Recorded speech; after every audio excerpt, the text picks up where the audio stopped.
Hello everyone, today we talk about the late Roman army.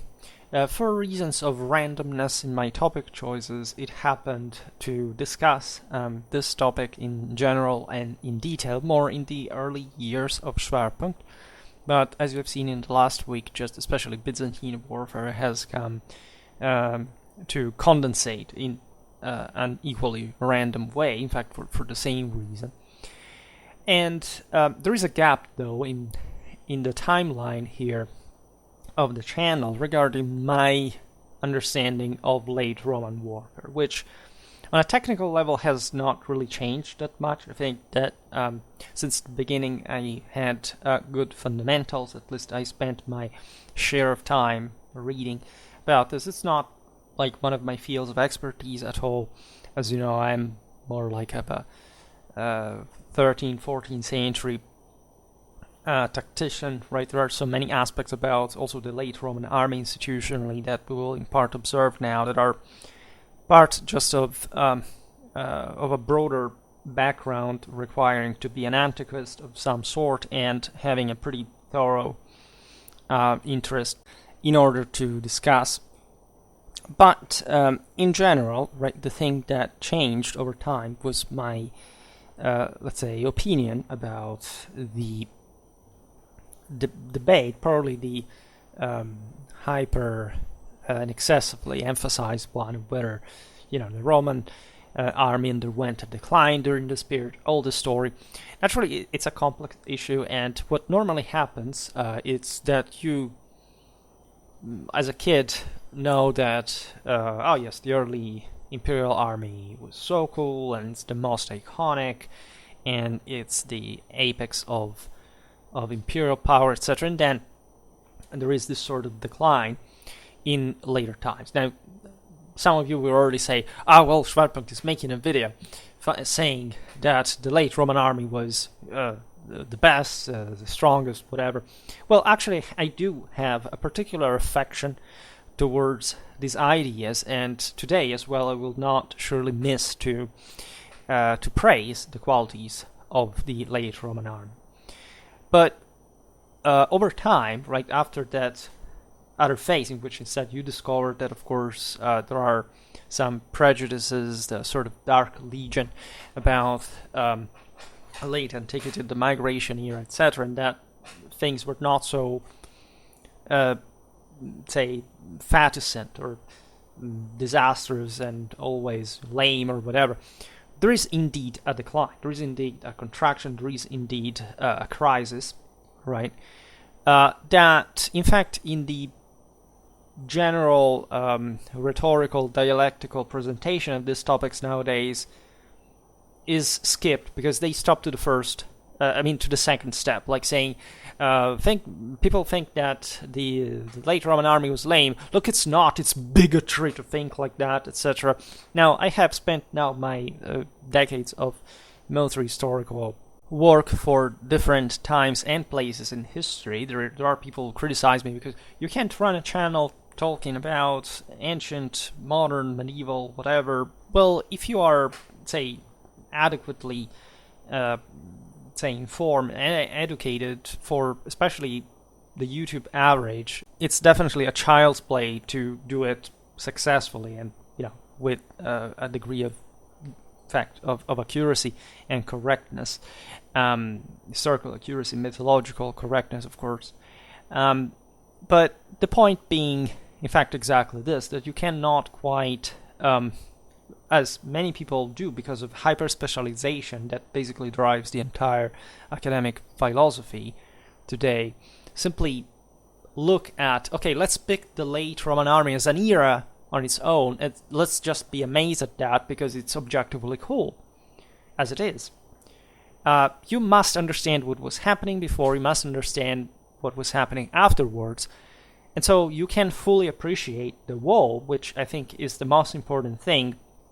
And not only if, of course, you have a solid grasp of what was happening in detail to put this wall together, but also if you're able to evaluate this wall from different perspectives, different times, different eras, being able to diachronically and comparatively look at this army and say, well, what about it?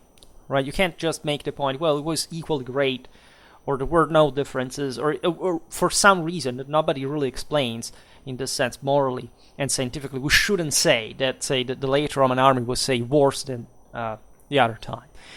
And I'm not even going to fully say this in this video, meaning that, yes, I do think that things were going worse, also because here we're discussing 3rd, 4th, 5th century, so as a whole, right, especially the ending, was definitely witnessing the collapse of the Roman state, hence the Roman military. So definitely, yes, you can say that the Constantinian army throughout most of the 4th century was a hell of a military machine. Surely it had an increased offensive and defensive potential tactically compared to the early Imperial Roman army. There are lots of things to say about this.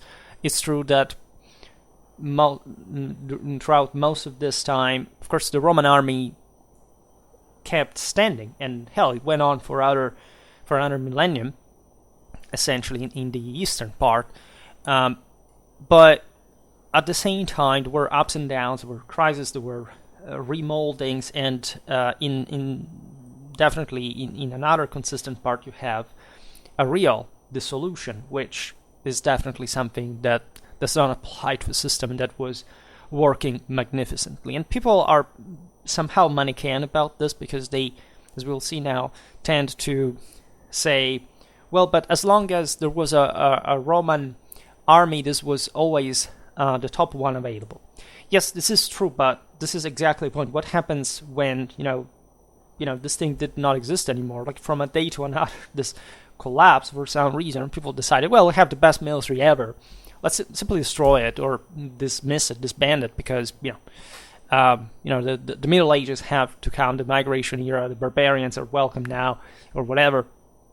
This is not how it happened naturally, and of course it's a topic of enormous complexity that we will have to discuss in thousands of other videos. I mean, I have in store really a lot about the late Roman army. I already made a lot about that, so today we'll try rather to approach the topic observing what are mostly, again, the rhetorical points that are made that you may encounter in pop culture, and spotting their often degree of relativism just for having that sort of early 20s bachelor degree student attitude, iconoclastic attitude, saying, everybody thinks this, but as a matter of fact, and this matter of fact is very often at that point the opposite is just said because the person wants to affirm themselves and they want to be challenging and provoking for, at the end of the day, building something on their own after that, which, as it happened, we have all been through that, at least if we were interested in the Roman army. And that, however, when you start rebuilding, you do start understanding, as for many things that are often, described as prejudicial or stereotypal or sort of even bigot, whatever, that actually had a substantial part of truth, or even they are fundamentally right. And just changing the perspective doesn't mean to make that there you can flip the cards there. It's rather that you should be able to give more objective, dimensional appreciation of what you're talking about, which is, in my opinion, what history gets down to in many ways. Because what would we be talking this about for? I mean, if you're just do we have to make a sponsor to the late Roman army for some reason? That's not exactly it. Of course, there is a sort of broader historical interest you can spread through disclosure, but Schwerpunkt is not really designed for that, right? And believe me, it's extremely easy to find even good scholars that lend themselves to these initiatives, saying, well, that provoke themselves, but I think, in fact, just the beginners in thinking don't believe, of course, just passively the idea that this was a decadent system or it didn't work or it wasn't a hell of a military machine, as it really was.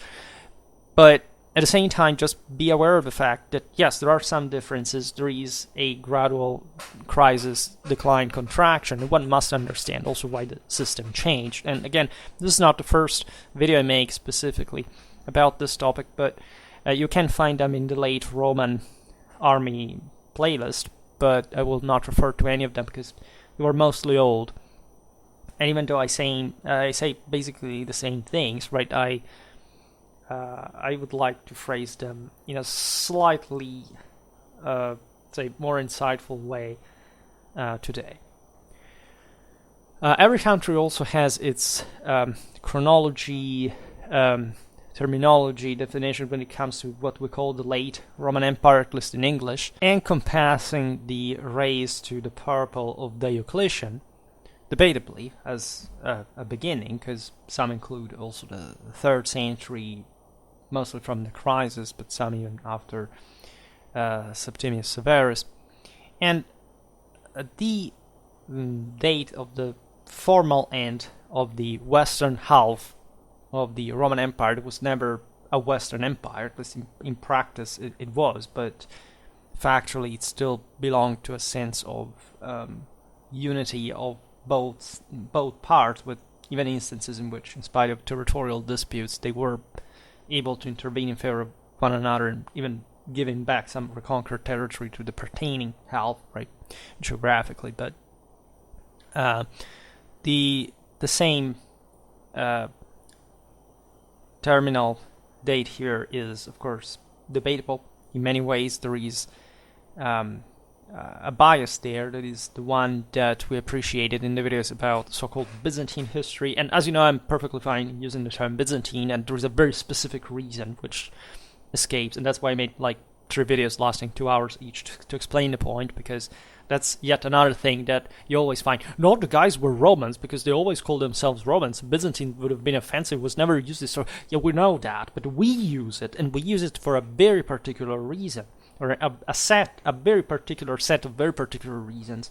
And you must understand that, and why still the scholars specializing in that history are called Byzantinists, and why this term semantically has a very deep and important historical meaning, which should not be iconoclastically, in fact, discarded. The reason why we more or less look at this later empire in this way, I actually consider, the 3rd century crisis at the beginning of the late Roman Empire. Some say also with an late antiquity, some say Diocletian. Mostly, I guess I mature a different idea of the world, but in fact this is me, and as a historian, as anyone, I can do it as long as I can base it, I can provide with evidence for it, I can explain it critically. But to make the long story short, and that's also why I like the 3rd century crisis, this chronological scan and periodization stem directly from that very complex, turbulent, and in part also overlooked overall, given its consequences as well,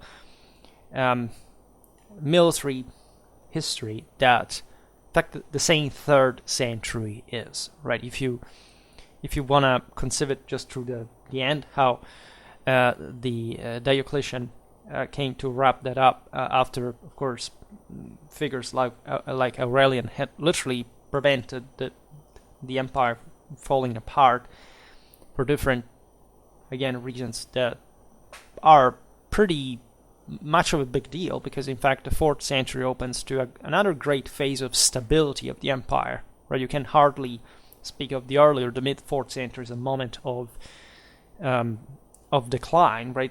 This happens at some levels indeed of politics, of warfare even, and society, but overall, right, this decline had occurred also in other times of Roman history. Also the Antonine period, yes, was overall a moment of prosperity, but there were already some germs of, and actually the best time to be a Roman, like in terms of average life quality, some say, this is also debatable, but in terms of the say, the either improving or worsening dynamic, that's yet another story, right? Nobody can deny, for example, that today we live in a time of unprecedented, shocking, traumatic, and disgusting prosperity at every single level of our culture.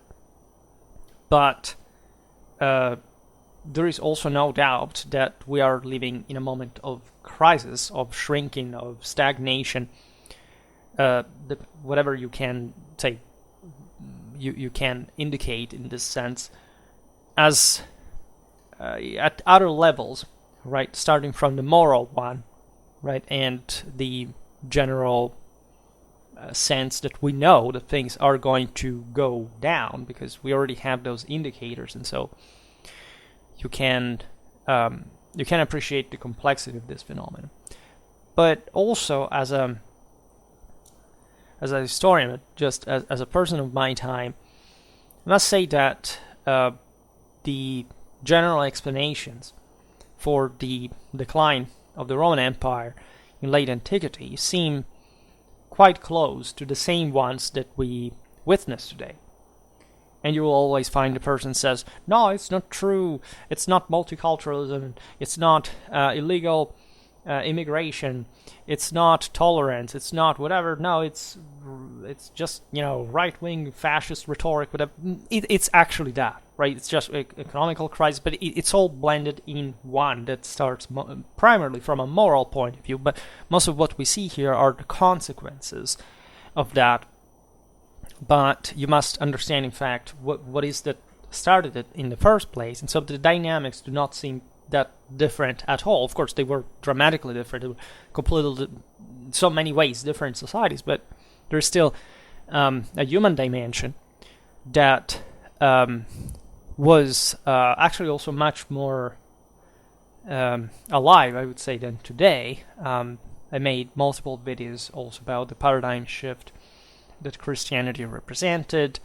In that sense, that I don't think it weakened the empire, but it was just a consequence of a previous fall, right? And just was not betraying the already Catholic belief that existed in pagan times. It's rather the stage that humans arrived at that point that rendered Christianity arguably necessary, and or at least accurately representing what was going on at that point of civilizational awareness, by the way, which is something that instead we normally interpret as, it's just the masses that were weaker. Yet, in a sense, there is some to it, but the Christian fundamentals maintained that Catholic understanding of the need of man to re-evaluate a certain spiritual dimension in function of the end time, and together with the emphasis on the reflection on one's sins and what this meant, because especially after that enormous prosperity of the empire in the previous century and success and sort of representation of the golden era, right, under Augustus, when Christ himself had been born, definitely resonated in a cosmic order that had been discussed for millennia and that everyone at the time was aware of as far as the aging of the world was concerned. It's somehow embarrassing how people today just secularistically, modernistically, materialistically, deterministically look at those times and basically just say, well, it was just this cult affirmed itself for some reason, but it doesn't actually explain why that had happened in function of the prior part, and wanting to separate Christianity essentially, even as monotheism, from unalleged polytheism, and as if we could just categorize the two things simply in that way, and it's just a matter of culture, man. It has no meaning, it's just people have that for some. That's actually multiculturalistic propaganda. It has nothing to do with the imperial Catholic tradition that all the so-called pagan world believed in, and that Christianity was just a continuation in its own specific source, right? But it's something that the same ancients were aware in its epochal meaning and change, even those who opposed it, but that understood at least things, say, recognize something within Christianity today, very often saying Christians, and of course very much less anyone else, have completely lost, because today, nor the family, nor school, nor church, or state, nobody educates in theology, in actual historical theology, not, say, the sort of cosplaying that religious, political, or whatever beliefs, as if you could even separate them, by the way, that already tells it all, are normally conceived. So we'll look at the 3rd century. We obviously see a big deal, an earthquake, right? Radical changes at a political and strategic level. And this constitutes, of course, the necessary premise to the transformation of the Roman army in its, we can call, again, conventionally, late imperial form, right? And it also sort of hosts those slow changes pertinent to every aspect of the imperial military organization that, with the reforms of the Diocletian and Constantinian period, would leave a natural phase of consolidation. This is a particularly important side of the story. There is no doubt that essentially the Augustan military reforms had fundamentally stabilized the empire altogether, not just the military, where you can't quite distinguish the two things, until essentially the late 2nd, especially in fact the earlier, specifically with the crisis, the mid-3rd century. The 3rd century itself, I have a video about Diocletian in store, as you know, is interpreted frequently by historians like the old system was trying to sort of preserve itself. Think about Diocletian monetary reforms, the attempt to maintain the denarius alive, this irregimentation of the empire on a statual perpetuation level. And there is this sort of dichotomy between, in fact, this idea of Diocletian that we have and the Constantinian one that was instead essentially giving way to the Aurus, mostly sort of feudalizing society, and mostly reforming it from a military point of view. As a matter of fact, we do not know whether either Diocletian or Constantine had, how much they had to do with either model, right? Of course, both happened during their time. It was just going on from before them and after them. We don't know which ministers, which generals, which decision makers, or just other factors at large decided those things. But there is no doubt, of course, that there is a new course that is established for good, especially with Constantine. There is no doubt about this, and especially for the survival of the eastern half in the same Constantinople, which is, of course, a bigger deal enough alone than whatever Diocletian, who was a hell of a ruler, no doubt, ever could do, right? And there is something definitely about the latter's reforms that did not survive on the short, medium run.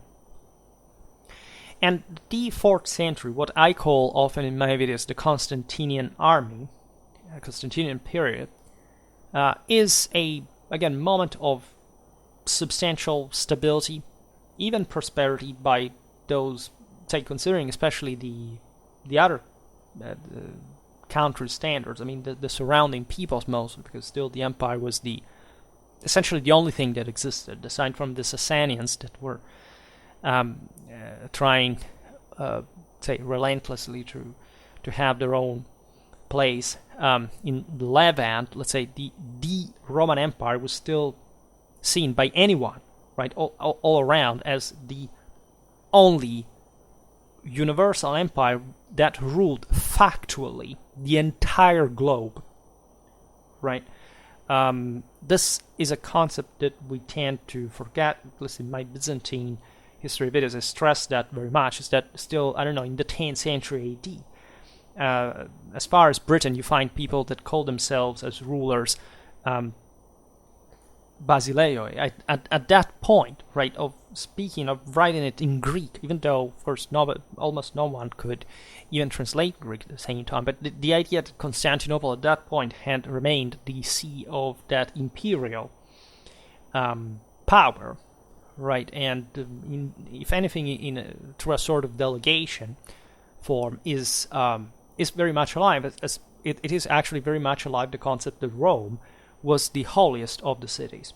I mean, for Western Europeans throughout the entire Middle Ages, definitely Rome is a much bigger deal than Jerusalem. Of course, for reasons of cultural proximity, to say the least, but Rome remains invariably, at any single time in history, the only capital of the Roman Empire. Yes, there were cities like Trier, like Milan, like Nicomedia, like saying Naissus, Constantinople, etc., that are more politically and strategically important, governmentally and, in fact, militarily than Rome. But no one at the time ever remotely thought that Rome was not the center, the only possible and ever-existing and total and absolute center of the world, provided with the single greatest spiritual power that any center would and could ever have. Right, Constantinople never stood a chance in that regard, and this, you wouldn't explain what happened since the early Middle Ages with the papacy, as leading fundamentally what we conceive as Western Europe narrowly meant, an axis stretching from, in fact, the Italian peninsula to the British Isles, that was in that way very much separating from the east, from what was the Roman Empire, as the Byzantine Empire, as also another Roman Empire was re-emerging. It was the same one. There are not multiple Roman empires. There is just, at that point, one empire, and it cannot but be exclusively a Roman Empire for anyone, for any people, for any ethnicity. There is nothing else, right? This is, of course, something that they thought, in China or Mongolia about, in fact, the former empire. But as far as the West, the Mediterranean, Europe are concerned, there is no remote doubt about this. And this is an aspect which I think is very important to remember also in military function, because what is the empire otherwise? Like the Imperium, the Cingulum Militaris, if you can look at from the divine or the imperial standard down to the most humble miles, is that, right? Is the capacity of bearing arms, of representating the age of order, of making, as Rutilius Domitianus, like one thing of what before was the fallen world, right? And Rome had been the only one in the history of mankind to succeed in doing that. And that's the reason why we have something called the Holy Roman Empire. We have the Ottonians, switching from the Saxon to the Roman ethnicity institutionally, like to declare themselves in front of the world, because no other possible empire but the Roman one could be even remotely or conceivably possible under any single point of view. Again, if one does not understand this, bail out of history, because if this is something you never hear, I guess, pop culture, etc. I'm totally aware of that, but if you think that you're a Westerner, and you do not know this, it means you have never been a Westerner, or likely you will never be. Because it's something that, of course, the earliest you accept, the better it is for your life, but it's also something that must be understood forcefully and impositively in any historical interpretation. Otherwise, history entirely doesn't have any meaning, because that's the meaning that the empire had metaphysically. So again, never mind if this falls on ears that are deaf even to theology or whatever, because again, that's something we have crossed out completely of history books, almost. So, crisis in the 3rd century, concrete possibility of the empire to fall apart at that point. I will not mention the most famous, Evenienses, the Gauls, Palmyra, etc. very different things, right? The Empire of the Gauls was just like a fully Roman chunk saying, we are Roman, we're fine with that, we just, however, want to be here, the Gauls that defend Gaul from the Germans, etc. Palmyra had, with Zenobia, had very different ideas, some sort of more haspidly aggressive and also Sasanian-backed sort of disintegrational factor for the empire was at least, however, brought back to its place. So lots of stuff we can definitely digress on. Right? But after this, you have really the great change, great course. Right? Constantine, Christianity, the restabilization of the empire, very different political and social basis. Spiritually also, much has changed. What has happened is the 3rd century destroyed the idea of the unity of the empire de facto, right? The morale behind that has started also in models of power to evidently appear as rebellious, even from a Roman perspective itself. This can be seen, let's say, the idea that the fall is always behind the corner was part of the traditional Catholic belief. But the 3rd century had definitely exemplified it to a degree that had shattered morally the world so much that there is a sort of involution, an introversion, something that obliges, if anything, to reflect on the sins, on the faults of the system.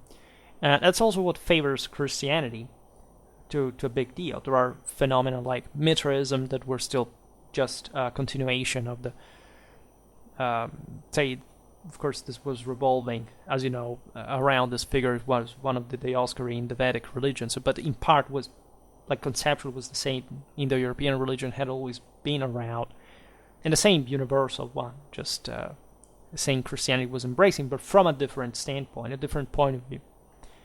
And I will make videos about Mithraism, but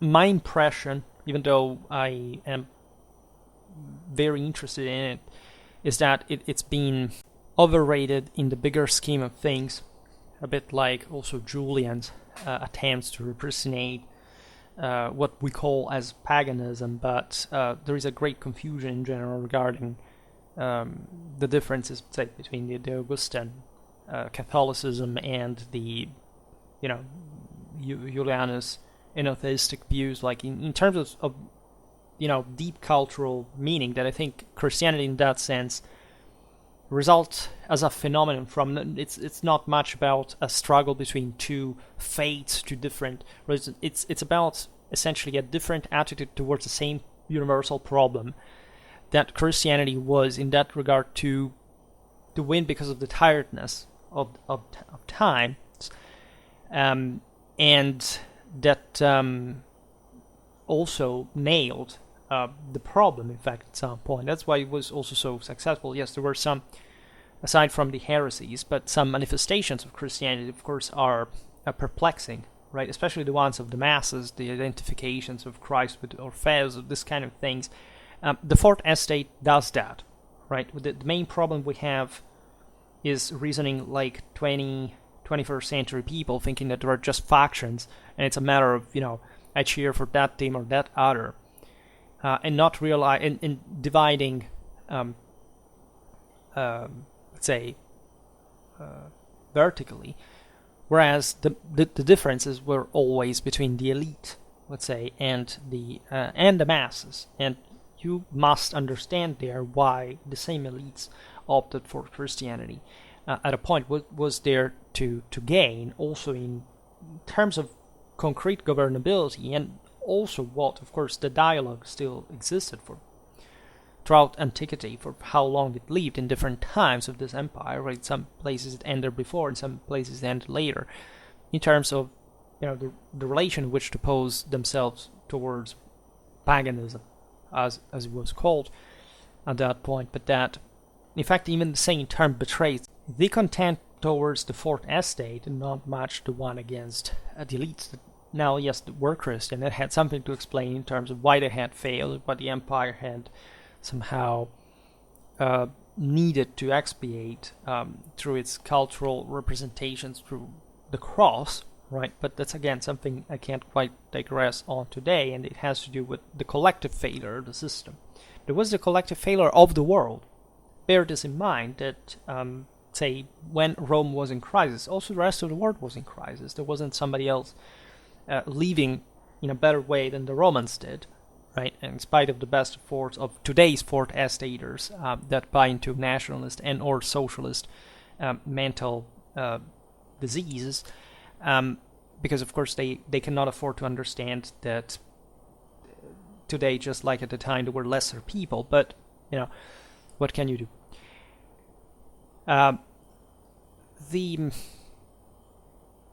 Let's say an idea that is spread today associated with the late imperial times overall, and created by some older historiography and fueled by a series of commonplaces, is the irreparability of and actually the growth of this moral, political, economical, military decadence.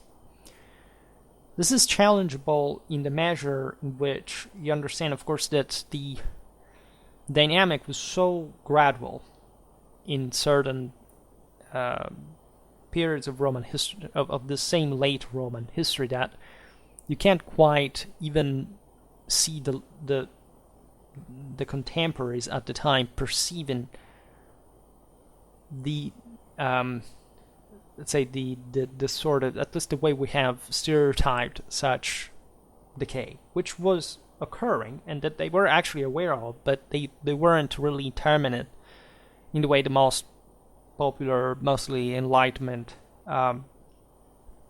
Gibbon style sort of narrative goes, right? It's not much about Gibbon, that was not a bad author after all. It's not, of course, what today we could accept historically from a scientific point of view, but he was also son of his times in some ways, and of his places, by the way, because there is a huge difference there. And definitely the overall narrative is not that that irreparably wrong or rejectable. It's the problem of how people interpret this, rather, without specific historical competence and expertise, that causes the major problems. In other words, most of this debate today quantitatively pertains to people who hate the Romans for some reason, most of the times, or people that love at least a part of say the Romans, but for different reasons that, especially in the last decades, have been hijacked by seeing late antiquity as mostly a melting pot of some sort of multiculturalism of whatever.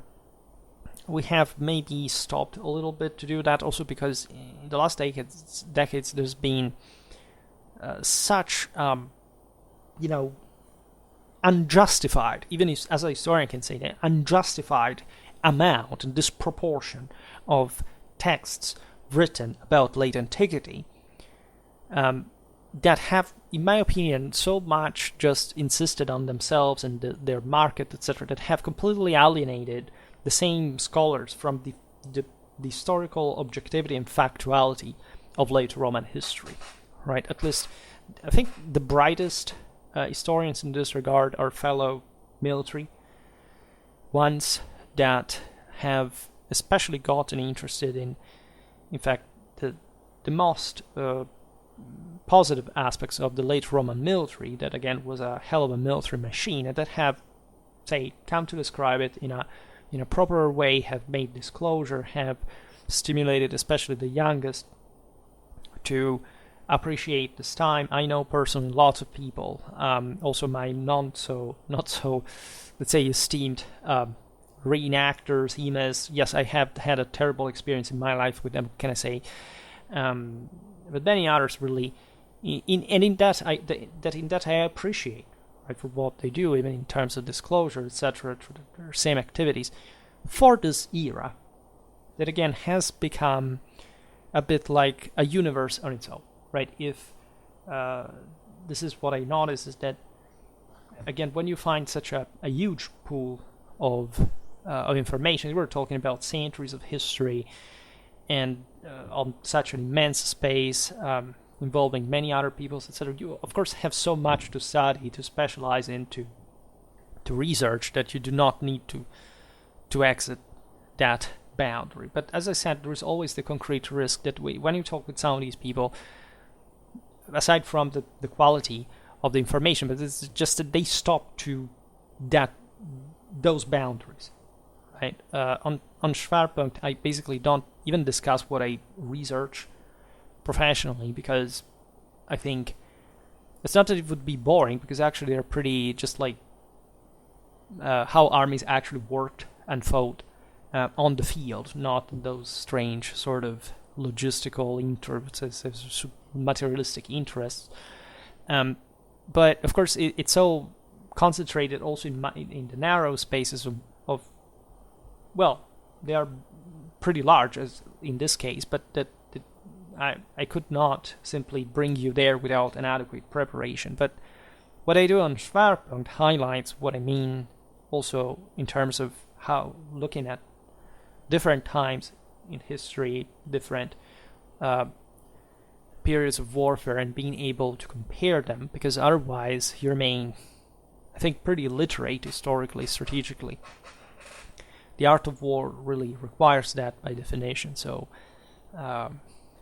again, I think most people who approach this topic, especially nowadays, I don't know about you, but I have the strong sensation, especially on YouTube, that Attila Total War brought an disproportionate attention to this era that, again, is good in general, but it's done so for the wrong reasons, and the kind of prejudices that are to be found, even on channels that specialize in late antiquity. I've heard atrocious things from people that have much bigger channels than mine, but you understand that people just want to hear particular narratives that are cheap, superficial, and are mostly fanboyistic in some way.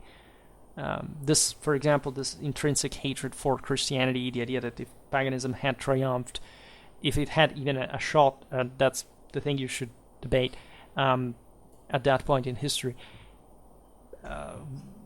We don't know, we would live in the 5th millennium civilization or something, but this is a grave deficit in historical literacy, I think,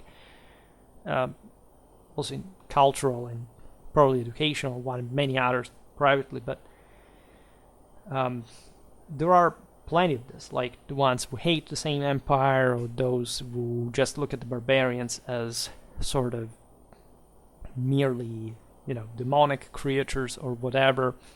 There's really for everyone here, and we all fall more or less into these traps because we have also to explain that. So it's easy to criticize, but once you have to make a statement, things become also complex, or at least you should balance them in a particular way.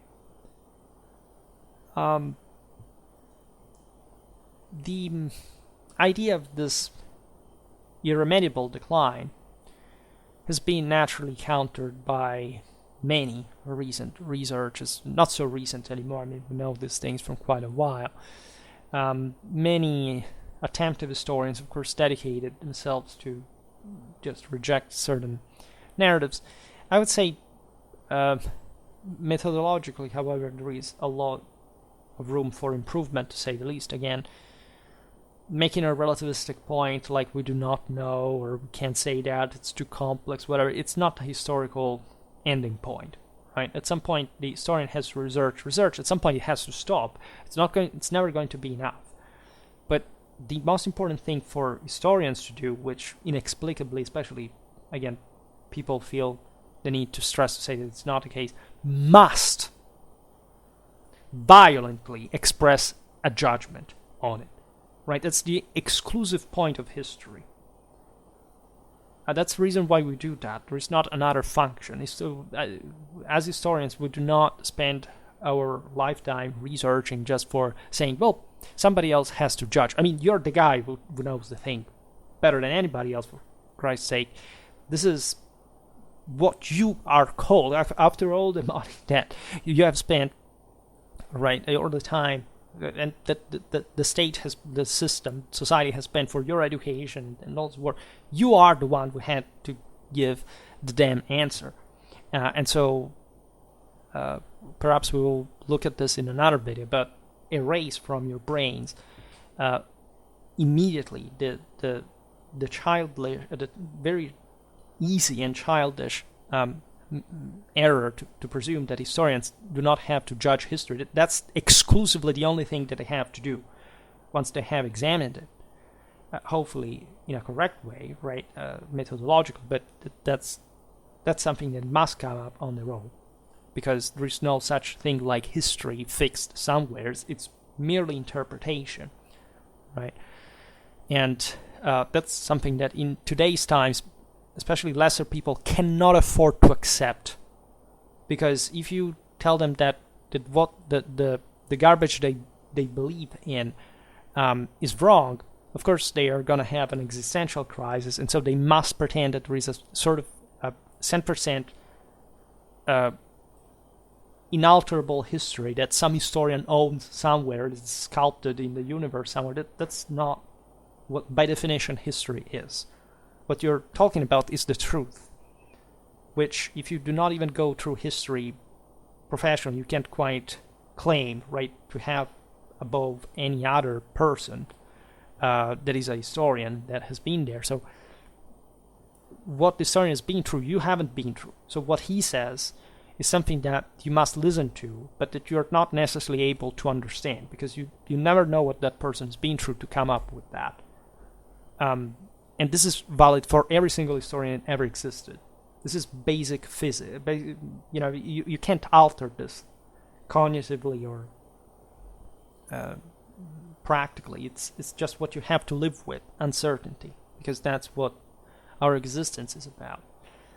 And this has completely nothing to do with moral relativism. Actually, moral relativism flourishes when people think that things are just in a single way, because of course they have not the palest idea that the very few they know absolutely doesn't allow to draw objective conclusions, or something that has to come the closest to being objective. This is what we try to do, again, for a living in the field.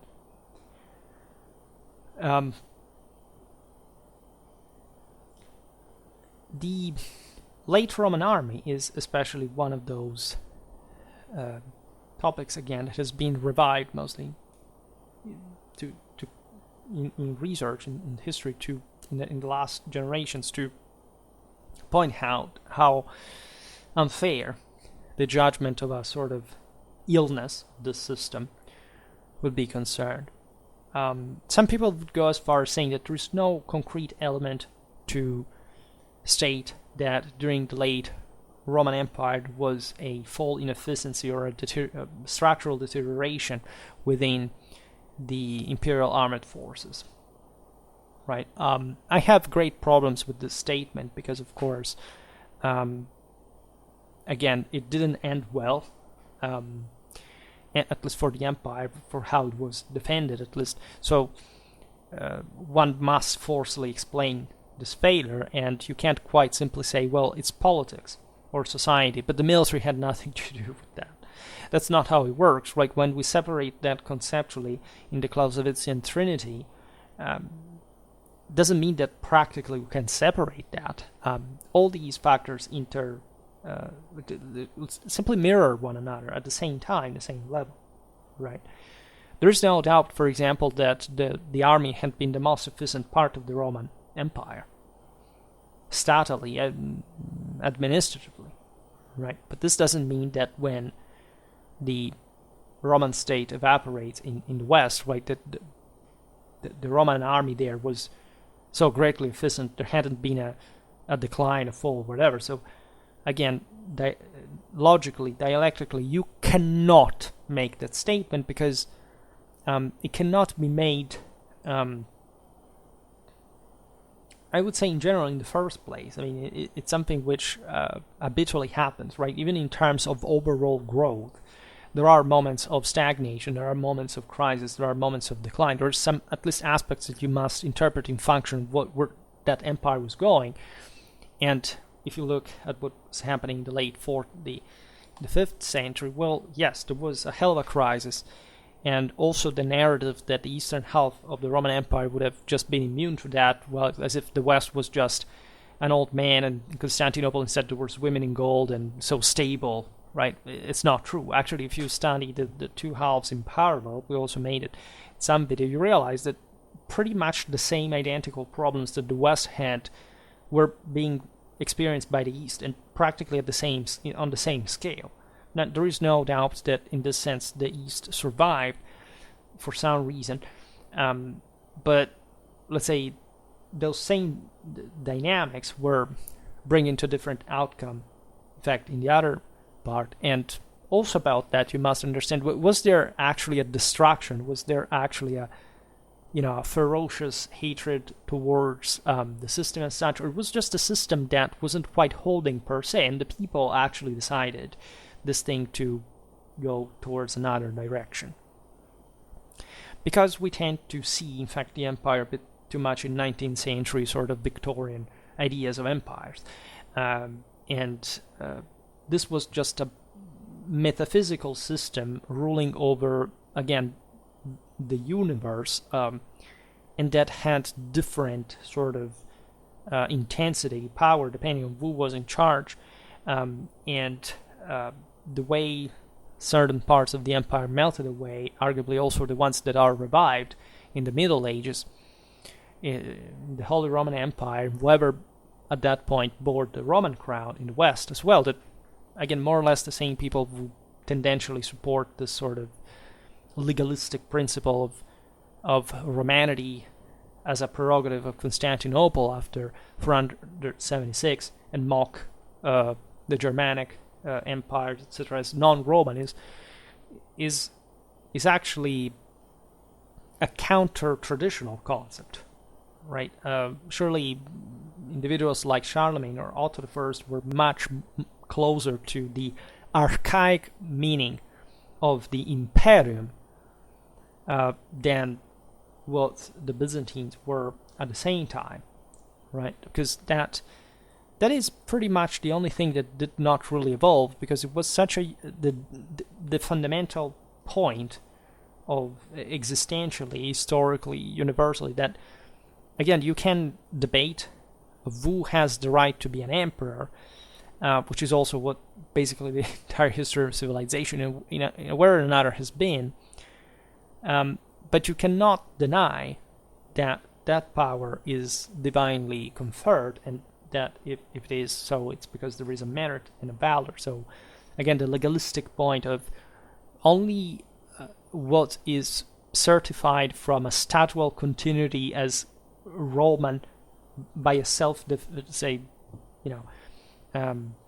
naming, then eventually it can appoint another emperor that only in that way can be the Roman emperor, is not really what would have ranked, I don't know, in a 4th century BC Latin warrior system of beliefs, right? So the things must, even in this case, forcefully be recognized for what they are. And of course, our educational system has done absolutely nothing, together with our culture, to revive the original, pristine and true meaning of the Imperium, which is a completely different thing from what you, of course, read in history books written today, at least.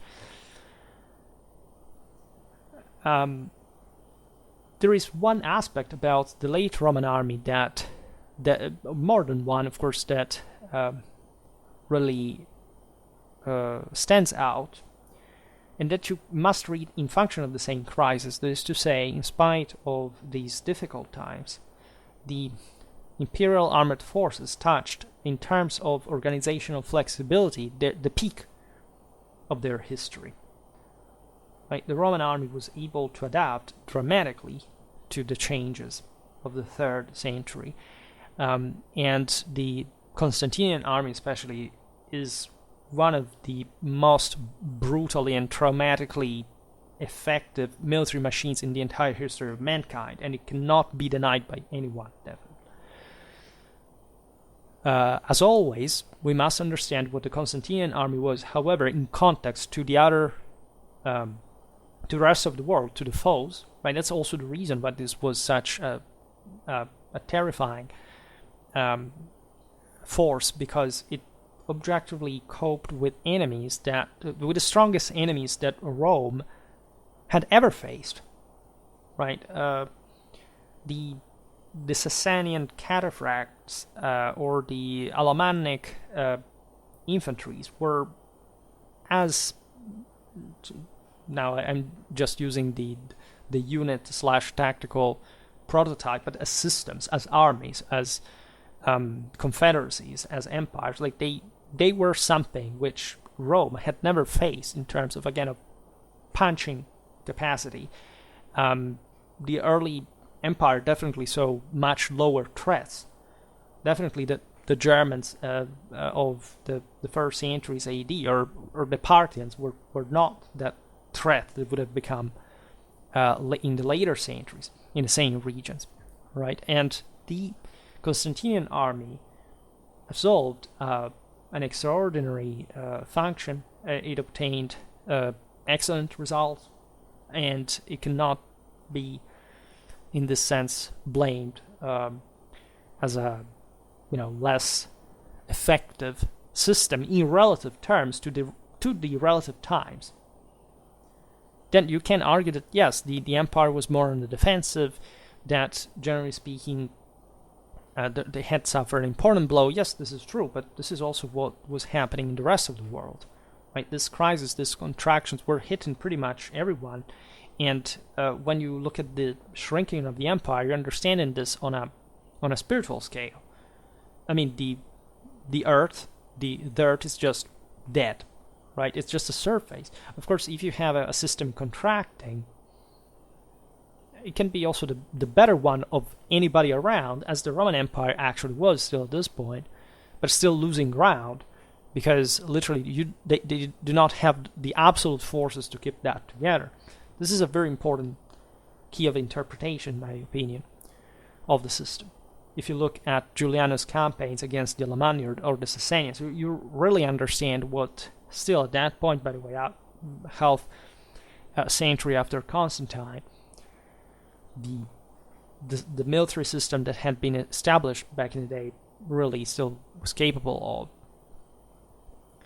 There is another aspect of the late Roman army that is somehow underrated. It's still part of a crisis, but in absolute terms of professionalism, I think it can't tell much. That is to say, social climbing became ever more the consequence and not the cause of a brilliant military career. In other words, again, early empire, less external threats. You would join the army in order to become someone, right? In the late Roman Empire, there are more threats, and those who decide to take, in part are forced actually by the Diocletian reform, to opt for a military career, remain in the army for life, and especially as commanders, so that when you look at the level of professionalism spread among the figures with command responsibilities, well, you will definitely see at higher levels compared to the past.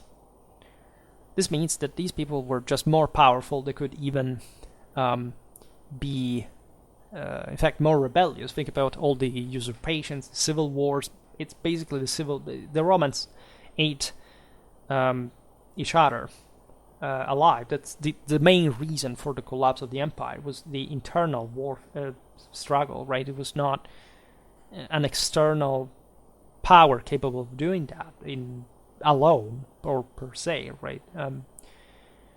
And the outcome was also pretty meager for anybody involved in the end. But definitely this perpetual involvement in politics, as in war, was uniting the capacity to wage the latter, right? I just made a couple of months ago a video about the chain of command of the early imperial army, and we've seen how essentially the Roman military at the time was commanded by figures that had their own military career in their youth, and then they were essentially sent as governors to carry out a more civilian task, because they had demonstrated they were good at command, but they weren't quite needed for that. In moment of crisis, later on, and there is more, because of course the Roman elite before was sort of more cohesive, also ethnically, culturally, politically, morally. But at this point, there is also disgregation at that level, there is no doubt. But you definitely see that the military competence increased, and after all, also these generals of foreign origin, etc., were basically just sticking to the empire. I mean, they were surely their ambition and civil wars, etc., compromising the system, but they wanted to do so to come to command it as Romans fully, right? You don't find some other mechanism of this kind, even in those cases in which the German element basically is about to take over. It's just to do. They never were the majority. First of all, they never had the capacity to Germanize the army rather than being Romanized in turn. But they were doing so just to be in charge, just to be leading with a puppet emperor, if they succeeded in establishing one in that sense. And especially the dissolution of the Western Roman Empire happens because it's rather the latter that has no meaning anymore, not much because these people were rejecting Romanity or all what it incarnated in terms of, again, world rule and power. I mean, the first thing that Theodoric does after having been sent on behalf of the Eastern Roman Emperor in Italy when he kills Odoacer, etc., is going to Rome and rendering homage to the Pope, even though Theodoric was an Arian. And so this speaks volumes about what the actual, let's say, end of the empire really was. Late antiquity, Romanity was fully standing, for example, at that point. It's just with the Gothic war that was paradoxically the Gothic defense of the Italic Romanity from the, let's say, Greek one that was invading as a foreign power at that point, that you have the destruction of late antiquity in Italy. And the same can be said even for the Sacs of Rome. I mean, they were very impacting in a symbolical sense. Morally speaking, the fact that Rome was violated definitely was a sign of the end time and the degeneration of the world, no doubt, but there were also not particularly traumatic events structurally or materially. Yes, some of the greatest riches and works of art and rarities, let's say, that had been stored in Rome, unfortunately went lost, had tortuous paths. It's one of the greatest greatest tragedies in the history of mankind. But overall, Rome kept on living as a prosperous city. And Alaric's the first sack was even very tidy. It was done with great care because still the Goths, even though they had their women and children literally massacred by the Roman Emperor at that point, were just essentially asking for their retribution, monetarily speaking, as essentially Roman soldiers, given the vast Gothic tribute of blood for the imperial cause and the various frontiers of the empire.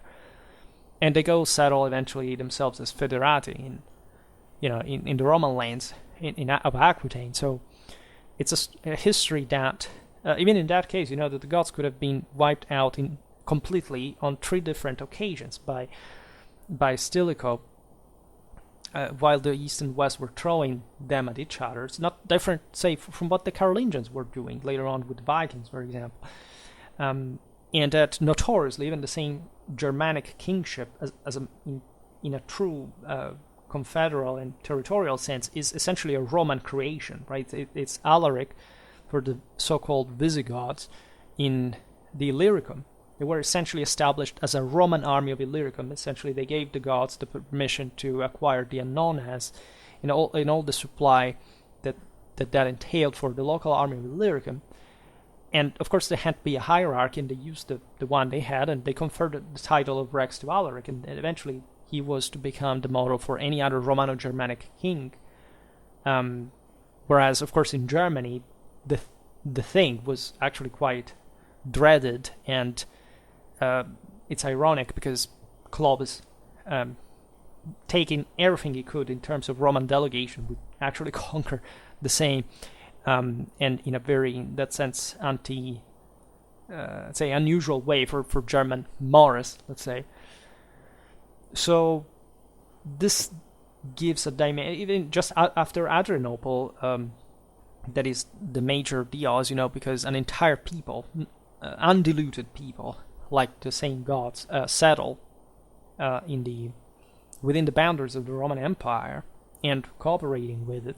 It was a threat as well. It's not that the gods were particularly well-mannered, aside from the fact that they would become eventually the most Romanized of the Germans because of their permanence in the empire, but 10 years after that allegedly terrible subversion, the beginning of the end of the empire. Yeah, ask the Byzantines who were defending from the Ottoman Turks 1 millennium later, Constantinople, how long that end was. Actually would witness, in fact, 10 years later, a Roman army of the same size still around and fighting against the single greatest threat to a Roman army of its time. That is to say, an equally large Roman army from the other side in civil war. So the idea again of a deterministic end of the empire in that sense is complete nonsense, right? Even up to the 60s of the 5th century, the Western Roman Empire could survive. There is again nothing theological about that, of course, nor a real counterposition between Romanity and whatever we can say barbarity in a Catholic sense. Made multiple videos about this value system, and again I realized that nobody has apparently even ever heard of that before. And this doesn't mean that it wasn't competition or conflict or hatred or it was just picking flowers. They killed each other dramatically, right? But they did so also among each other much worse. This is true for the Romans, for the Germans, etc. And that's all about the empire, after all, in the end.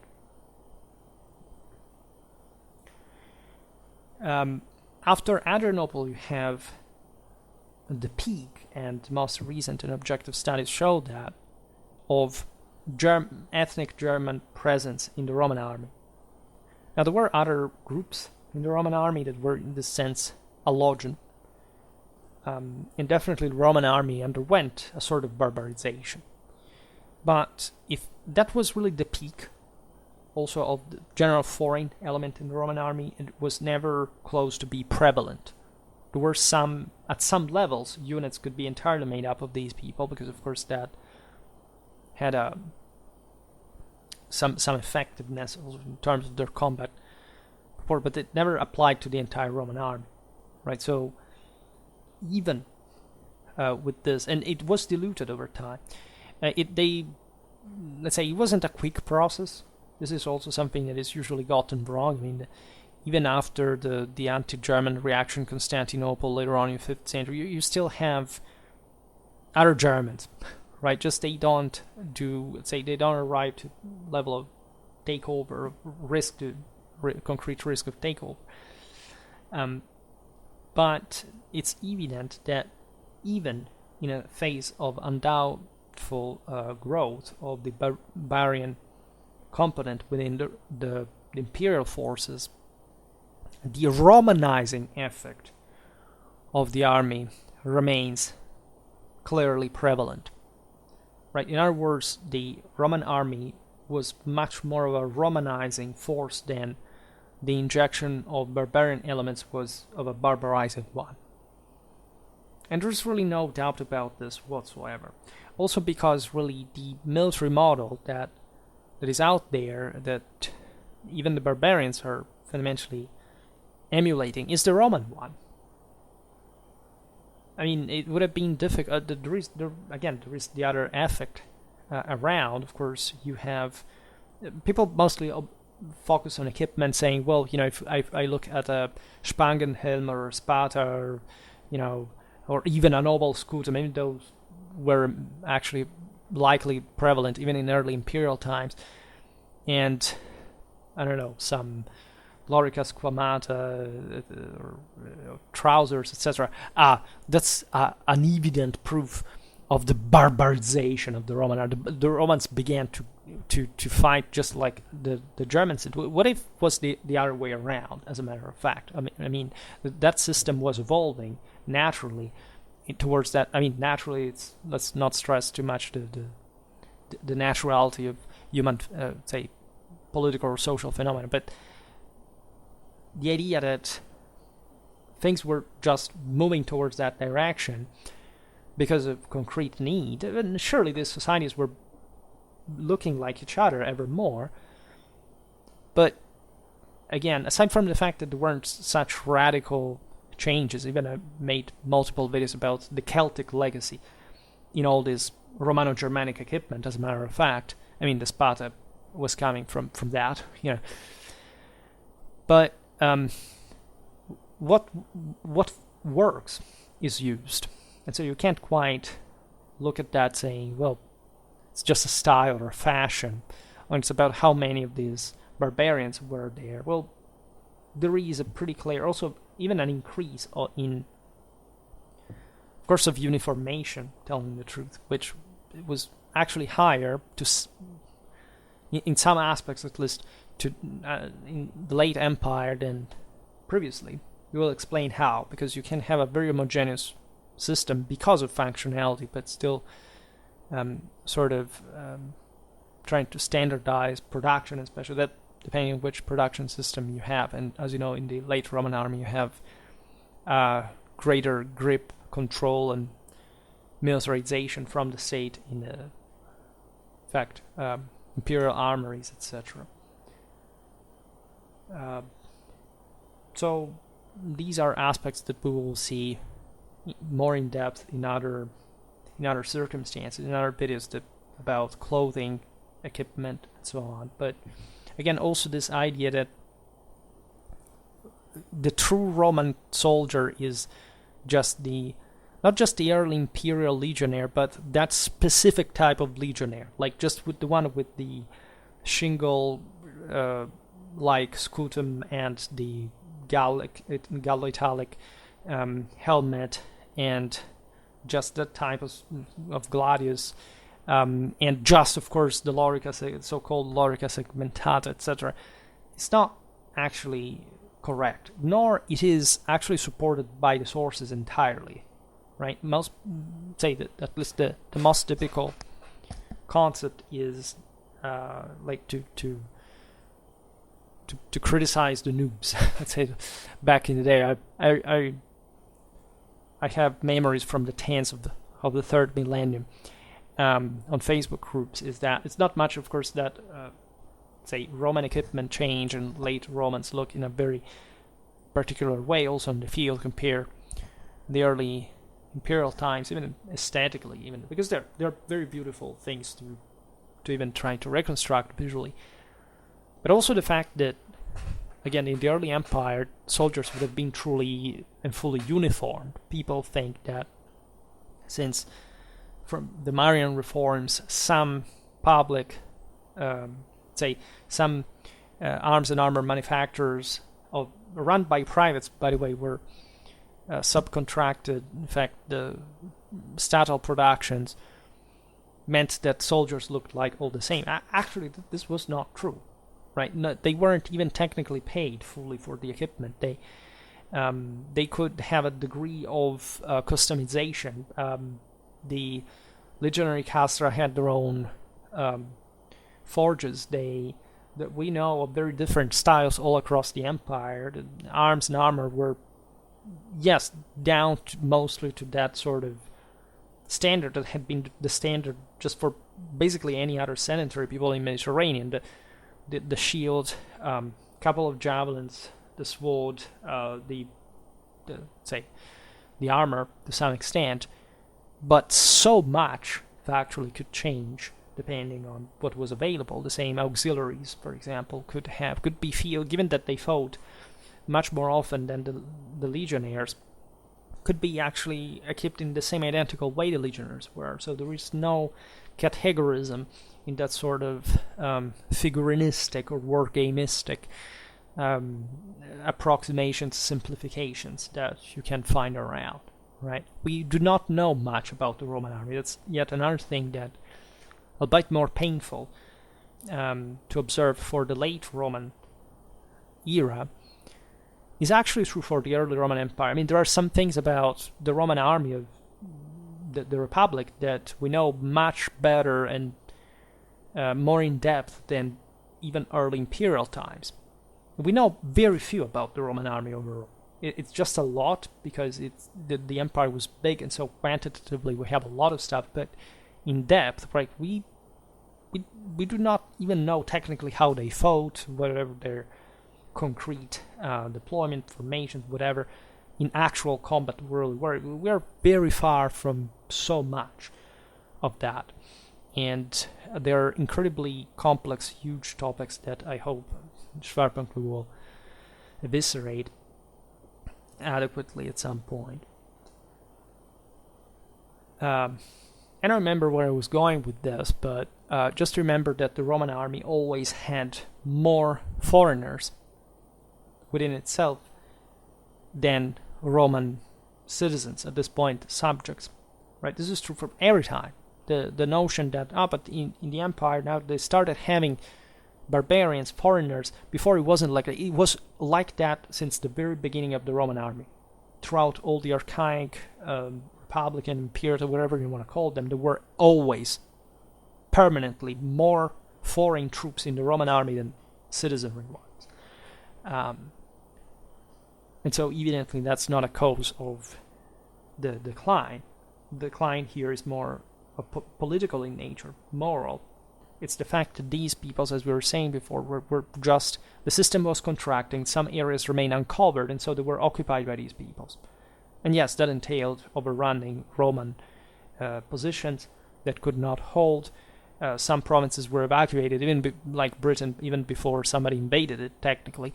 And until the Roman army was there, it's not that those who harassed it were able to take it over. So this, again, should explain concretely even what the overall might of the system really was and how complex was it to keep it together as well. You know that there is the vexata question of how big was actually the late Roman army, because it seemed that it did even increase from later times. Some go as far as saying 300, 400,000 soldiers, but we have to understand what soldier even means at this point. You have to distinguish between the comitatenses, the limitani, and we don't have the figures concretely, right? They are just general. There are just general theories, hypotheses about this, but it's all very complicated to sort out, and we will truly never know precisely. In the 4th century, given that we mentioned the limitani, and I also made a video about them recently, the Roman armies defend steadily the boundaries. They also maintained what had been the major feature of the Roman strategical territorial control in earlier times of projecting their forces strategically far beyond boundaries like the Rhine, the Danube, the Tigris. Right, they carried out operations also of remarkable complexity in enemy territory and hundreds of kilometers away from that. Always remember this, that it doesn't matter how much the empire passed on the defensive, because it's sort of had reached its sort of stretching point and settled on that, and then the system began to eat it up itself from the within, and so people from the other side began to pressure, spotting that weakness. But the concept of what we call the limes, which they didn't really quite call it like that, it was rather the concept of monumentum, was that the Roman army was on these boundaries, of course in part to protect what was, let's say, inside was outside, right? The direct Roman occupation entailed that sort of order and development and civilization that the outer world could not sustain, because of lack of resources, by the way, not because it was, they were so capable of, pushing it away, or that it would have not liked to enjoy its benefits as all these peoples that settled in the empire to preserve as much as they could of humanity definitely shows. But it was there to, in fact, deter peoples from both on the outer side, let's say, but also from the inside. But the empire was huge. Like, it's not that everybody who was within the empire was just, saying, well, just because now the Romans conquered us, we should always remain always Roman and loyal to the state. We could create something on their own. We could autonomize, we could emancipate. Everybody does that whenever they have the capacity. And so reflect also on the meaning of the later Germanic invasions, because those had much to do, actually, as always, with the continuity, with a brutally consolidated civilizational dimension that had existed, had been forged largely by the Roman Empire in the previous centuries. I mean, the entire Middle Ages is about this. The boundaries of civilization in Europe are quite evident. There are countries that still today, right, have followed basically that divide. I mean, think about Germany, the western and the southern one compared to the northern and the eastern one. It's not something due to socialism. It's the cause of that. I mean, socialism could grasp just in part that amount of land because Germany was different in those areas. And this is true also for the broader Warsaw Pact in general. We see it all the time in our medieval history videos. It's another matter of personal opinion, really, right? Post-Roman Europe remained, at least, but mostly also throughout the modern age and still largely today, right? And if you look at the essentials, aside from Northern Europe that is substantially rich, but it's also smaller in many ways, still in terms of wealth, I mean, Sweden or Germany do not have the same per capita one of Italy today, which is remarkable.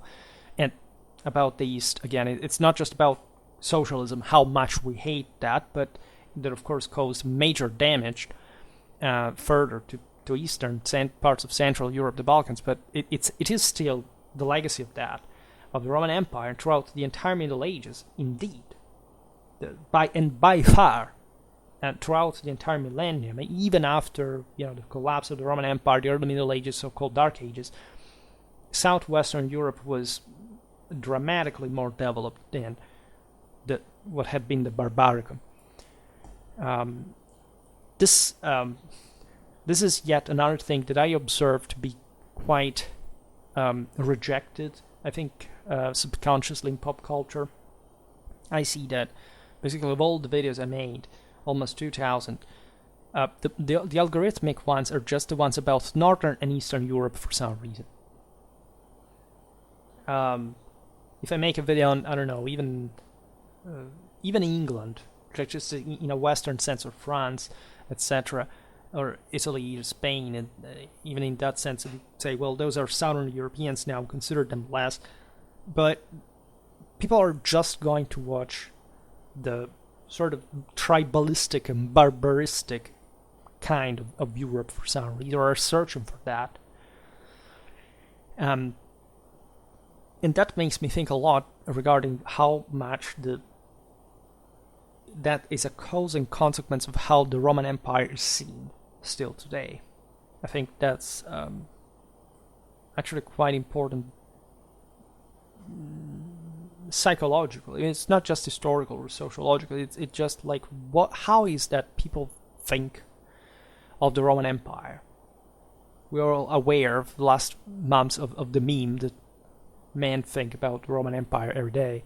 Yes, that's true. But we also think about many other things for that matter every day as a fixation. But in general, right, the questions are also how correctly do we get the Roman Empire, even in terms of legacy, and it's all very strange. Fanboyism is easy, both pro and against Rome, but what is interesting is why there even is. Why do people still today need to think about that? It's not just about, well, I think about the great legacy of this or that.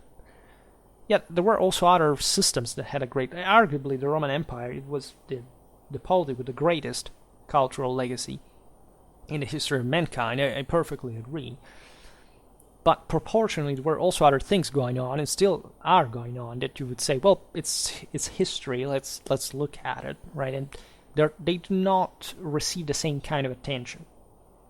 And not necessarily this attention is, even when positive, actually fully understanding, even, I think, in fact, the much higher value that the Roman Empire really had when you understand it in a deeper historical sense. This is valid also for other peoples. Just made a series, as you know, about the Germans, their role in, say, ancient medieval history, how this was conceived in the 19th century mostly.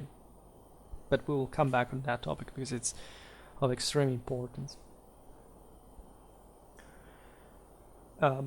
Still, in some of the most agonizing times of the empire, in the second half of the 5th century, we look at the armies of Marius and of Ricimer obtaining important pitched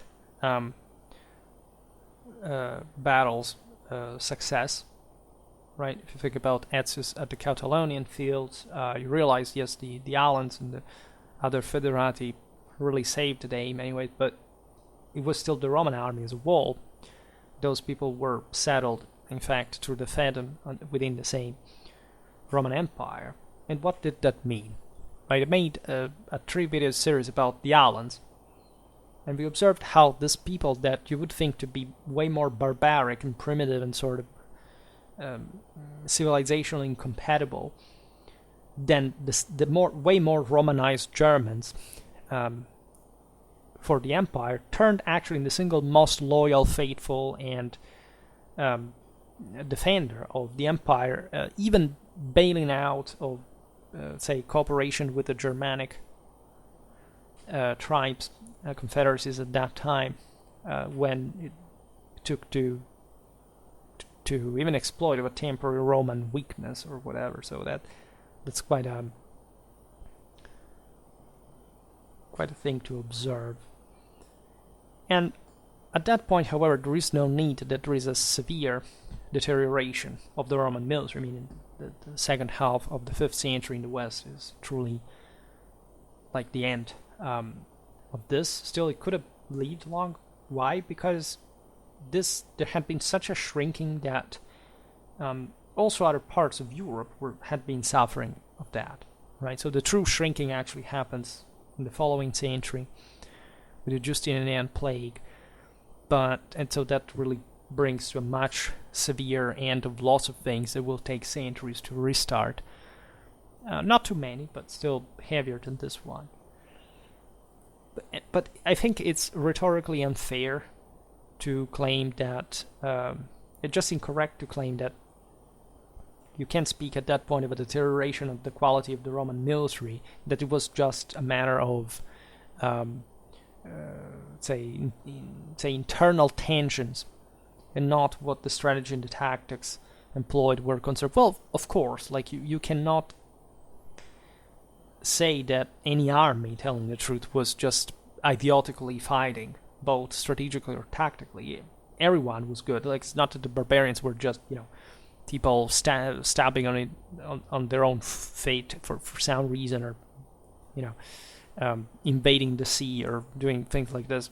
But there is no doubt that in that specific case, like, the Roman state of Ravenna was sort of running out of resources. They didn't have many other ways to do anything than hiring other war bands of foreigners, and they didn't even have the money for that, and you couldn't quite venture in, like Marius once, or the last major reconquest. They were quite effective and impressive. Again, the Visigoths were about to be, they had already surrendered, technically, before the Vandals stepped in and prevented, thanks to Gaiseric, one single most effective leaders in Romano-Germanic history eventually crashed.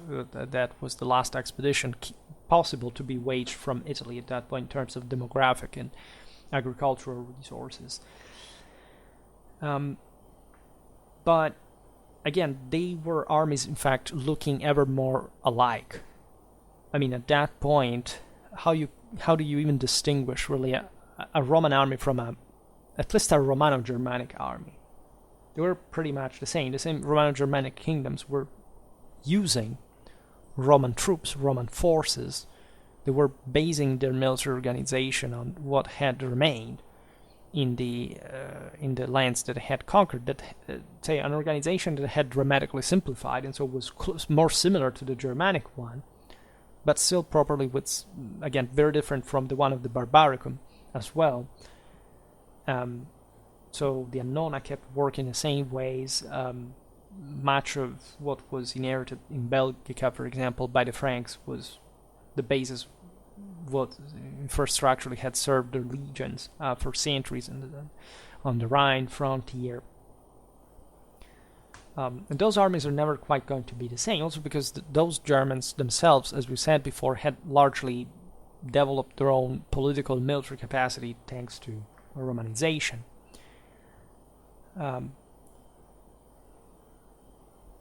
And so even when you realize that there was a structural solidity of post-Roman Europe, you can easily see how you can have, say, the end of the Western army without, say, the canceling of those structures, right? They simply lived on, but under somebody else's control, and they were just culturally, demographically, to some degree, even statally, for what it survived, the same people, right? Because eventually the same Germans in arms settle, scatter themselves, they marry with the local elites, the local people in general. And so the system has to work again on a territorial basis that was the same Roman one, in Romance lands, with now barbarians that are ruling, issuing laws in Latin, and that try to salvage as much as they can from what they didn't really have, in terms of cities, roads. At the Roman level, this, of course, is a fall, but also who was on the other side and, say, taking over, and what was their objective role? The West lives on, as we were saying before, in the wake of Roman civilization, thus insisting on the concept that there would have not been allegedly a deterioration of the regular army, rather a process of substitution of the same within the same imperial armed forces, is a bit debatable, right? It's not about mixing this with the fact that, again, the Federati were called in, that makes it a better concept, right? Because why did you need even to substitute the army with those guys that, yes, had, generally speaking, less discipline, less, irregimentation, right? They could be very combative, warlike, whatever, but of course they, as it also the Justinian Reconquest showed at some point, they didn't have quite the same technical preparation or, again, collective training or discipline, whatever, that the top quality of the Roman military really had, right? But in this sense, you have to understand which Roman military, where, when, right? And so definitely the Western army had a great legacy that, again, was collected by the same Romano-Germanic rulers, where some Roman units continuing to serve in Romano-Germanic armies because they were so respected that they could maintain the title belonging to that community. Eventually they sort of were a community like the other. They also underwent the crisis of these systems. They demilitarized to some extent. Everything must pass, right? And so you can speak of a great Roman legacy, but again, an army is something, for what especially the Roman one had been, something very different, right? So definitely the regular forces did deteriorate, because if it hadn't been the case, they would have kept serving even just in the same numbers with the same quality. And even if there is no doubt, of course, the Roman military had some of the finest troops around, that overall, wherever there was a Roman state, they had literally the best army available, and the solidity, especially of the eastern half, and the fact that it's still pushed back basically all attempts of conquest, really proves. Doesn't mean that in West there was no deterioration, right? Again, we don't have to think it as it was a dramatic phenomenon, of course, but it was also one of acceptation, one of, okay, let's pass under these other guys, let's sort of even integrate our forces with them in part, and it's mostly a political problem. It's not much one of some military equality there, but of course also nobody really wants to be ruled by somebody else. So again, that concept of nothing happened, the Roman military was top-notch everywhere in the same fashion, until one day suddenly they deposed arms and the Germans arrived and began to rule. That's not actually the thing, right? So definitely there is a crumbling of the political and administrative system. This came out of just all the possible reasons, strategically, politically, financially, you name them. The state and the regular armed forces vanished contemporaneously from the territory, and it could have not been otherwise. Just in the same way, the barbaric nuclei that took essentially their place are conceptually impossible to separate from those military contingents that they express, and that will end up to constitute almost virtually integrally the Western armies in the last phase of their life. I mean, Odoacer basically was ruling in Italy with his Germanic war bands when the imperial insignia were sent back to Constantinople. In that case, specifically, nothing even literally happened. The regular troops that the state is not capable to maintain, if not in ever less quantity, and that constitute at this point the largely minority component within the Western Imperial Army, cannot really even hold, in that sense, their traditional characteristics at a significant level. Doesn't matter how much they could have preserved themselves communitarily, because that was the tendency as well from the capitatio iugatio. Again, if you were of a family of soldiers, you would have been a soldier and you had very specific say privileges, abodes, etc. So you ran the business, and you would have different responsibilities connected with that. I mean, think about the units of Limitani on the frontiers of the empire. Those were at some point overrun, and or they melted away, they simply surrendered, or they even, again, kept working for somebody else, but they were essentially farmers at that point. So sort of levy militia, even though some of them were even elite, contrary to what sometimes is believed. So when imperial authority eclipses itself or collapses entirely, you would have this sacks of Roman soldiery that was divided in, again, isolated nuclei, and often hired by the same Romano-Germanic leaders. Because there were dangers, by the way, as well. So, but one thing is being an army, again, that has a strategic regional capacity of projection, and another thing is being just a company that holds one town, and it's their town at that point, and so they're not simply going to let it be conquered, but there is no need for that. Just recognize, you just accept somebody else's overlordship. You can continue being who you are without too much trouble, and then time will make the rest. In the East, there is a more favorable combination of historical, strategical contingencies, of political, diplomatic choices that would prevent the triggering of similar dynamics to the ones happened in the West, right? They're actually the same dynamics as I was saying before, but still the system resisted, and so whatever they did was enough to survive. As we know, the Byzantine Empire continued to define itself legitimately Roman and will survive with it, together with its army, for other 1,000 years.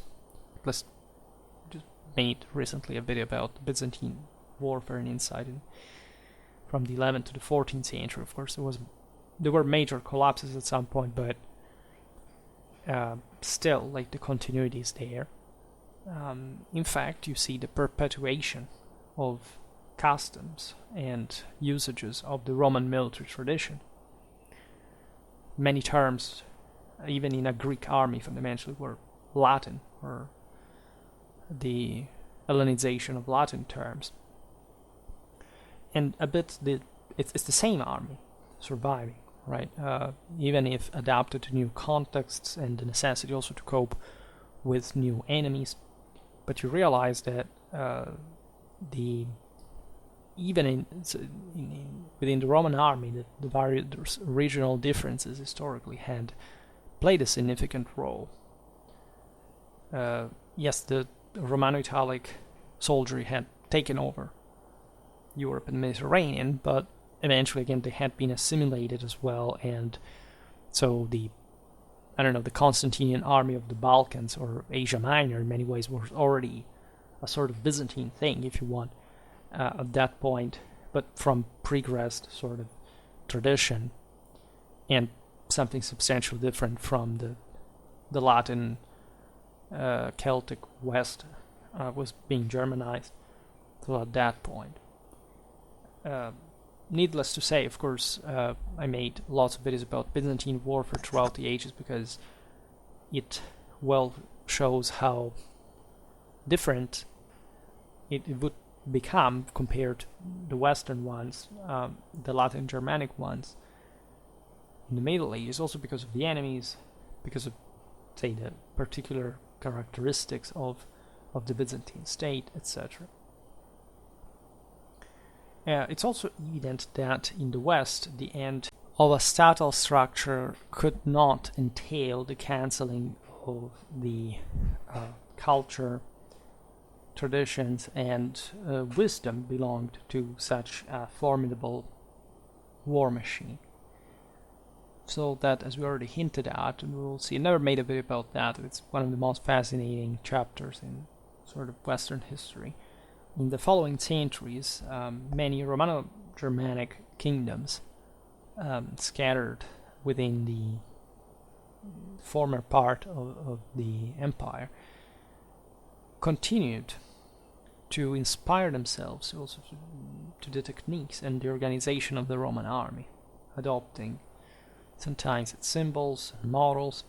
In parts, this had already been shared, but especially in a continuity with the civil administration of it and the necessity of a statal army of some sort, the effort, right, of keeping one together is, it's quite relevant.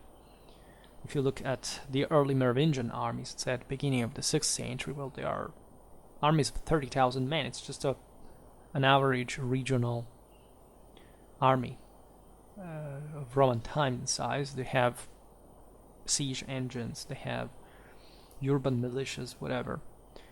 At the end of the 6th century, after the plague, etc., you see Merovingian armies are just hunting parties in size, very short range, strategic operation aimed at killing the various members of the dynasty against one another. It's like saying, I don't know, look at English armies before the end of the 100 Years' War, the one, or the War of the Roses, let's say. There was especially, and I stressed that before enough, a moral legacy that was to be collected practically by anyone involved at the time. I will not digress on the long discussed topic on Schwerpunkt of that, again, of the Uematsu Imperium in general, to make it simple. But again, there is no greater mistake, I guess, than thinking that the end of the Western Roman Empire had anything to do with the end of Romanity in an imperial sense in the very West. It has absolutely nothing to do with that. But strictly, say, militarily speaking, the Roman army would naturally remain, if anything, for its deeds, the literature, the history talking about it, a model to imitate throughout the entire Middle Ages, even if only on the basis of sources of literary inspiration, and even in the Renaissance, well after the advent of firearms. We've seen it just really recently, even in, think about the armies, the Protestant armies of Maurice of Nassau, the classical inspiration, etc. Very different times, again, that had practically nothing to do with, not just with Romanity from a military point of view, but with antiquity, right? It's just a different model, it's more powerful, it's just something else. The empire is largely over. It's a much more secularized and modernized reality. And so lots of things had gone by, right, that would never quite be recovered. But universally, right, the concept remains the same. The reconstruction of the Roman army, or we could say the different Roman armies that we can observe throughout these centuries, or a couple of centuries, is complex historically. There are numerous practical difficulties. In a sense, there is a limited interest, I would say still today, for the actual technicalities and the actual attempt to reconstruct the Roman army in a way that doesn't suffer from ideological influences, right? I'm not saying active ones or ideology in just a negative sense, but all the problems that we have with late antiquity and the ideologies that still even stem from the interpretation of, I don't know, the empire, the barbarians, Christianity, paganism, this kind of stuff, right? The point is that there is a limited interest, however, and sadly enough, for the subject from the side of many historians of the same late antiquity, which is equally sadly accompanied by the scarcity of reliefs, of funerary monuments, which is not even partially compensated by the archaeological finds of the last century, given that they are rarer even compared to the early imperial material evidence. And this, I would say, tells a lot in terms of the decline, because of course you would have not had this loss otherwise. It was just a system, was salvaging more, was sparing less. This is true. There is even a technological improvement in moments of crisis, right? We will see this better in some other video. But it's also a smaller system. It is really shrinking. And we think about it conceptually. We often see still the late Roman Empire as antiquity, as a whole. But isn't it better to see it like flowing to what we call the Middle Ages, at least in terms of less documentation? Because we know that early medieval times are not particularly documented at all. Of course, still we suffer even a bit of geographical disorientation. I mean, the East kept being quite active in many ways. In later times we have more stuff. generally speaking, the Mediterranean kept outpouring an enormous amount of civilization throughout the late antiquity, the early Middle Ages. There is no doubt that Rome was the most culturally advanced center in the West throughout basically most of the Middle Ages, to say the least. But of course, it's a long time ago, and material culture was becoming poor, especially at the lower level. The masses were becoming ever more subjugated. The elites were consolidating a hell of a power. In fact, we have a lot in terms of that representation, or even in terms of archaeological finds, art, iconography. But we start knowing less about the system. This is a typical feature also of Byzantine history. Like we just know much less even about that than Latin Germanic Europe in the early Middle Ages, because it was just a very different system, a very different mentality, also for not just social, political reasons, but the very cultural, ethnical ones. Naturally, there is an important contribution from epigraphy, albeit it is also in this case less consistent from early imperial times. Papyrology is very important, in particular in the last decades. Paleographers, codicologists have really made a great work, and part of the reason why I say this is important, especially for Greek literature and Byzantine history, is that, of course, the papyri were much more available and better preserved in certain areas of the East, or especially in the dry, semi-arid ones. Egypt has a lot of them, also from very ancient times. In the West, instead, parchment starts being used more, and this is, say, it doesn't create too many problems per se. It's just that, of course, there were different methods of different ways literature was produced in the first place. So I will not specifically digress on that.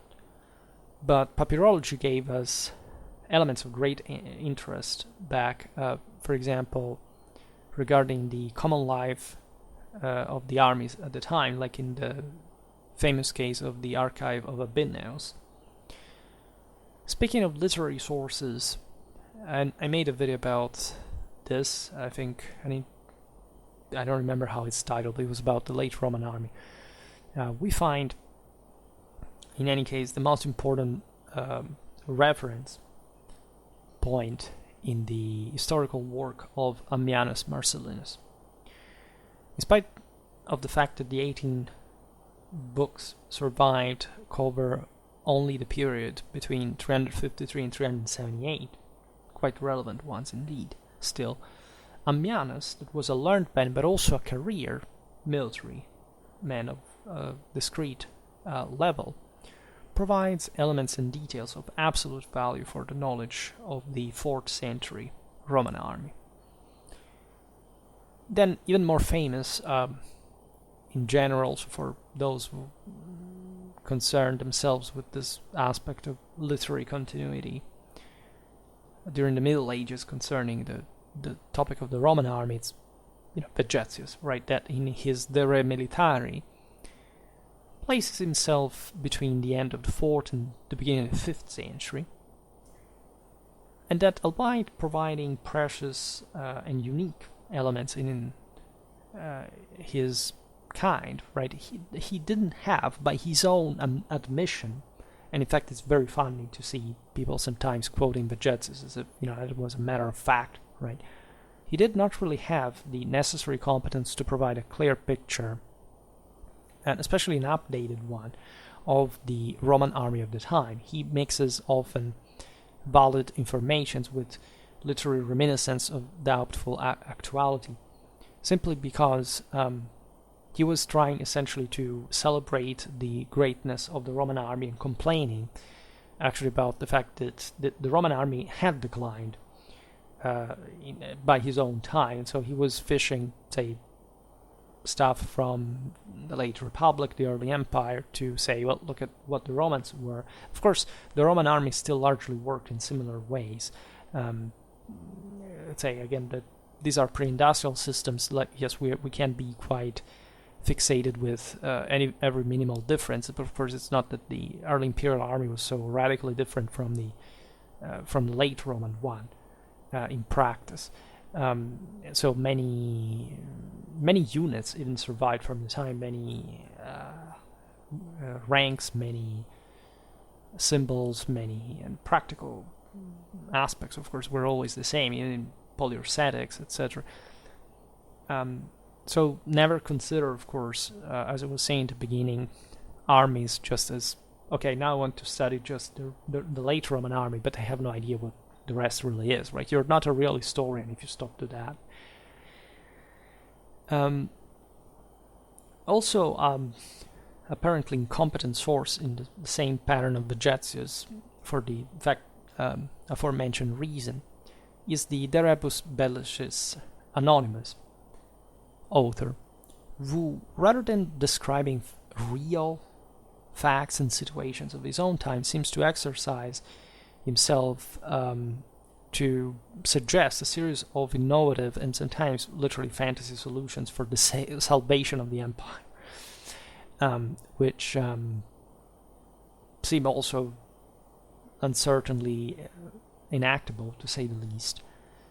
But here we start getting, in fact, a very important point of this late Roman literature that also shifts itself towards the east geographically.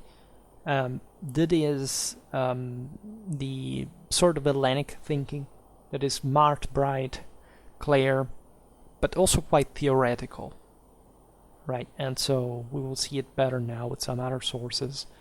But the idea is that the Romans historically had been more about the virtue of the story, right? They had never abandoned the idea that virtus had to sit next to discipline.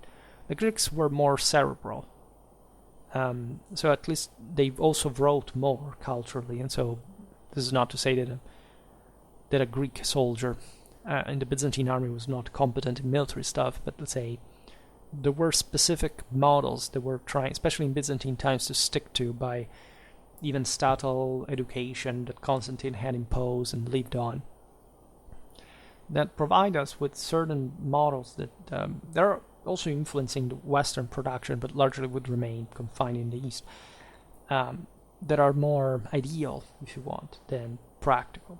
And the Romans themselves, as you know, as Latins did, as Italics did, they were primitive. They didn't like the letters more than much, if not as a practical tool. And that's also one of the reasons why we know so few about the Roman army, because it was very morally loaded, but in this sense did not need objectively a military theory to operate. That's something that civilizationally only in the 19th century, and because of von Clausewitz, we fully achieved, because warfare was much bigger and it needed that. And also morally things that really changed, but say none of these treatises, nor anyone that was written in Middle Ages or in Antiquity, actually shows us what warfare really was, right? Never make this mistake of thinking that that's actually even the purpose of that. And the purposes are very different. The other day I made a video about the Notitia Dignitatem. I made multiple ones on it, and we will keep discussing it. So I will not digress further in its description. It's just, as you know, a document, an anonymous document compiled between the end of the 4th and beginning of the 5th century, providing information on the Roman army from an organizational and administrative point of view, which is really spot on, because apparently this source circulated was copied in great posters that were fixed in publicly in many places of the empire. And yet, even in this case, there are doubts, incongruences that make us think of different possibilities. In any case, we have this beautiful medieval manuscript tradition that handed down to us the actual unit insignia, the symbolism. It's very useful, and and just also beautiful to watch, just to look at all the various units, etc. It's one of the most complete sources for the reconstruction of the actual Roman army units stationed. We have also the Codex Theodosianus that was issued in 438. This would be the basis for the later Justinian Code. It had to issue essentially the so-called perpetua sanctio, so the idea, this crystallizing Byzantine mentality that the world was stopping at that point of perfection. It's a typically Greek idea, and that the empire, the Roman Empire, had to, in this sense, now remain that forever, because it was perfect, and or at least it was changing, but just on the basis of further improvement.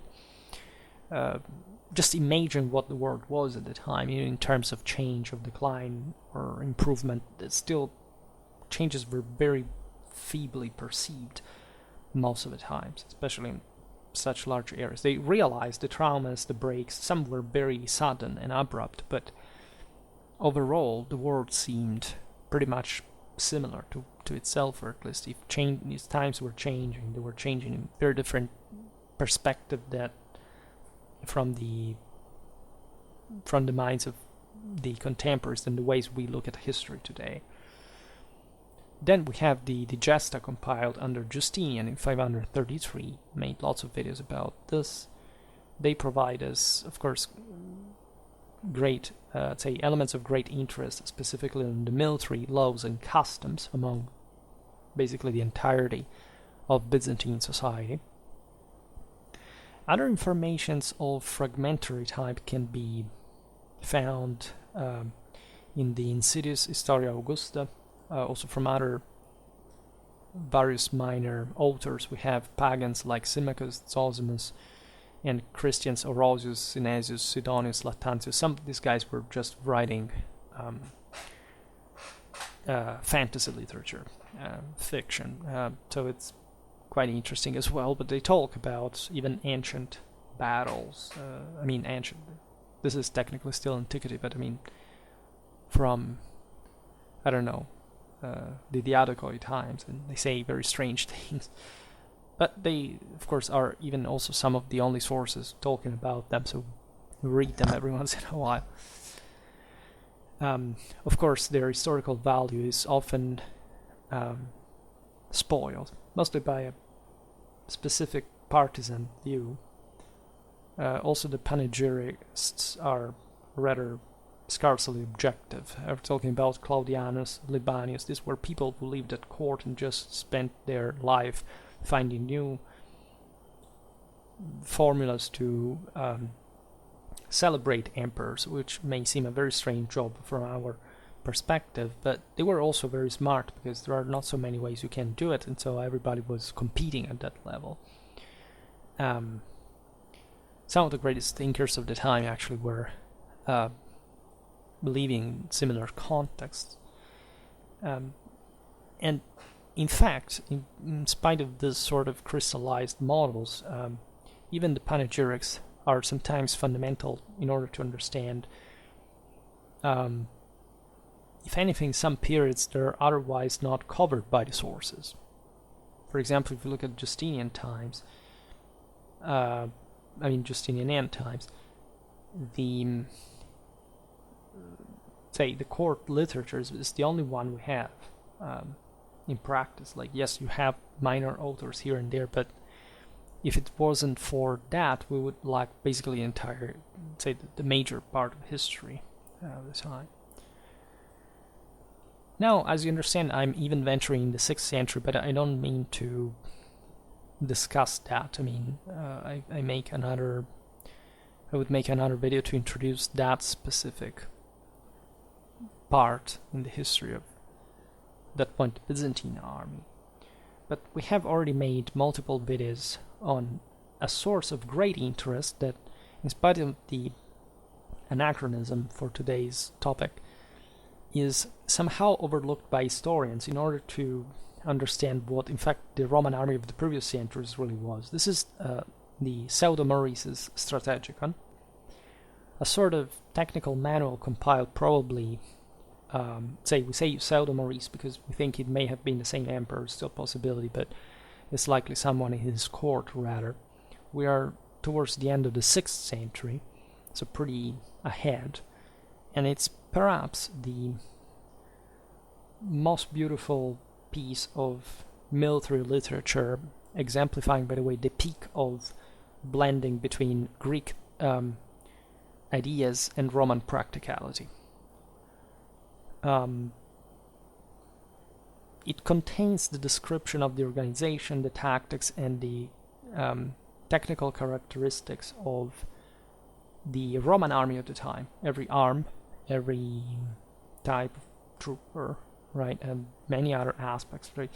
And they are presented with that typical Hellenic clarity and Roman specific competence that do not have comparison in any other work, even from antiquity. And this acquires a particular value if you consider that it's still a very close work temporally to the Western Roman Empire. I mean, it had fallen just a century before, and yes, it's a long time, but as we said, armies did not really change that much, right? We clearly see from the type of warfare that it's an Eastern Roman picture being drawn, but let's say the usages and customs of an army that is so close to tradition cannot be changed in a substantial way. The only problem with the Strategicon is, of course, as for any of these manuals, as we were saying before, how much it really reflects the actual practice and not just some sort of idea that these authors, especially in the Byzantine world, were a bit fixated with, right? The idea of having perfect formations, perfect maneuver, carrying out perfect maneuvers, having everything planned, having all these tactical models you could use, knowing every time what you had to do. We know, of course, the army wasn't quite like that, but of course there are so many specific details that are very concrete that also make a lot of sense. They match with reconstructions, with what we can grasp also from other sources. So it's possible to sort of reconstruct the Roman military world also going backwards like crabs, and also just realizing against also the natural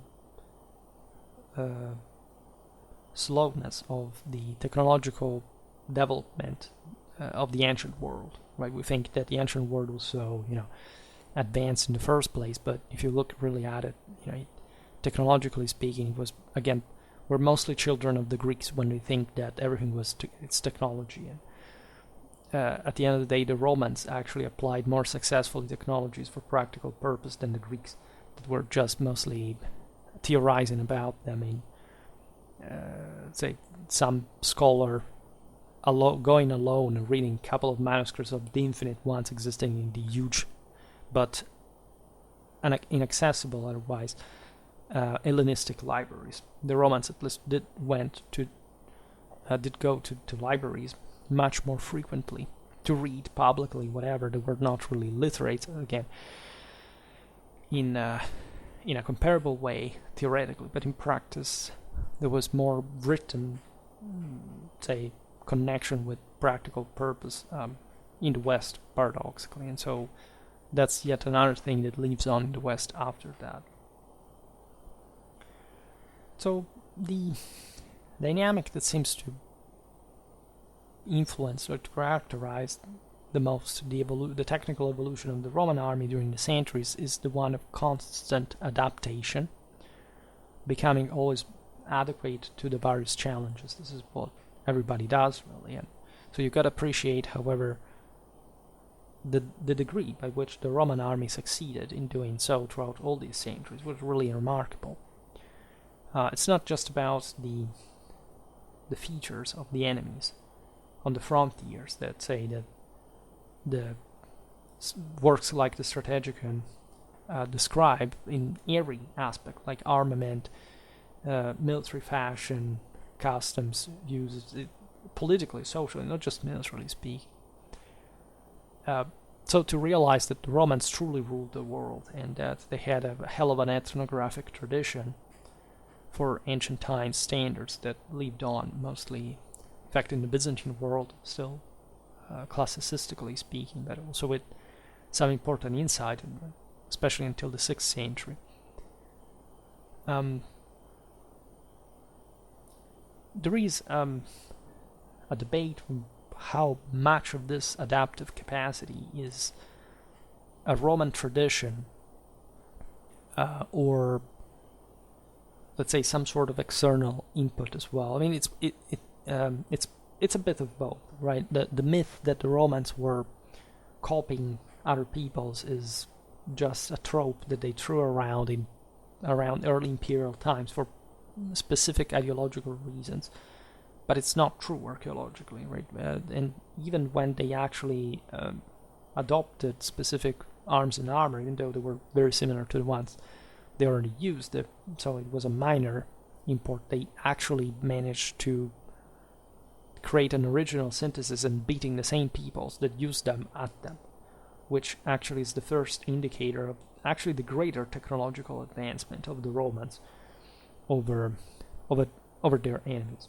There is no doubt that the Hellenistic rulers, again, had these theorists and even practitioners that they're following that had a more advanced theoretical background, but again, that's not what actually makes eventually the superiority of an army or even the one of a civilization.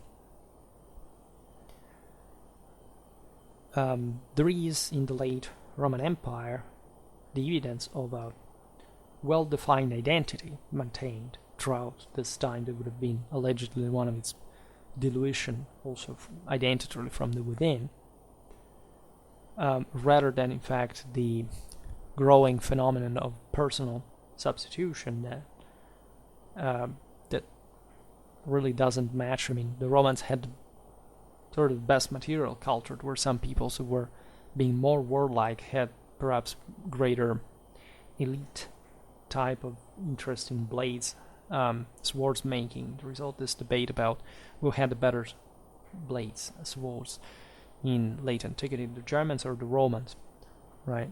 There is no doubt overall that the Romans had a better material culture and organization and logistics and technology. So of course, very warlike people specialize very, very much in, say, weapons production, etc. But it's also a matter of elites. It's also a matter of, we don't know in terms of quantity and quality how much we can measure overall. We see only from the late 4th century the consistent increase, not just in the numbers of recruits of barbarian origins enlisted in the regular army, but especially the use of mercenary troops of allied or allied of different, very different ethnic origin that operate, of course, with their own tactics and armaments traditionally used. And in the Roman army, you had already seen that, though. Here the difference between allies and mercenaries blends, but the point is that the Romans had always been settling, say, Germans within their own boundaries, since they arrived on the Rhine. They had always been using specialized ethnic troops that also had sort of gentrified over time and lost those traditional military specialties. This is really typical, right? What happens again is the collapse of a state, and at that point just the substitution of leadership and some elements that naturally were coming from the outer side, and that the Romans had habitually been hiring. Think about the Simmacari, especially from the time of Caracalla onwards, when essentially virtually every inhabitant of the empire was becoming Roman, or at least was considered to a degree of not even of citizenship, but of subjection, that you could count on as also a demilitarized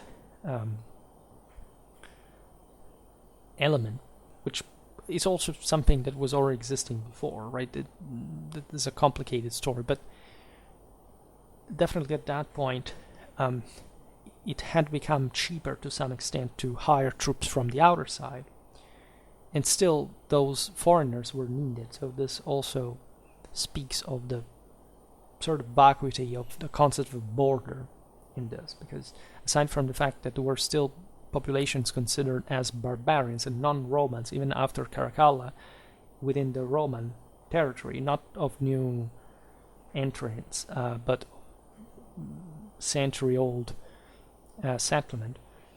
But generally speaking, the Roman state was confident at that point to rely still on these recruits to fuel, in fact, its manpower. Some were just settled as peasants, and they would be recruited at some point as levies. But in fact, this was the point. Now the Roman army was, let's say, ever more a sort of system on its own, as we've seen, involved in politics, in as much as it could just pick these recruits and turning them into soldiers rather than having a sort of citizenry participation into the same mechanism. This is already true from the 2nd century BC, the crisis of recruitment, etc. But there is no doubt that at least the Italian centrality had remained until the 2nd century.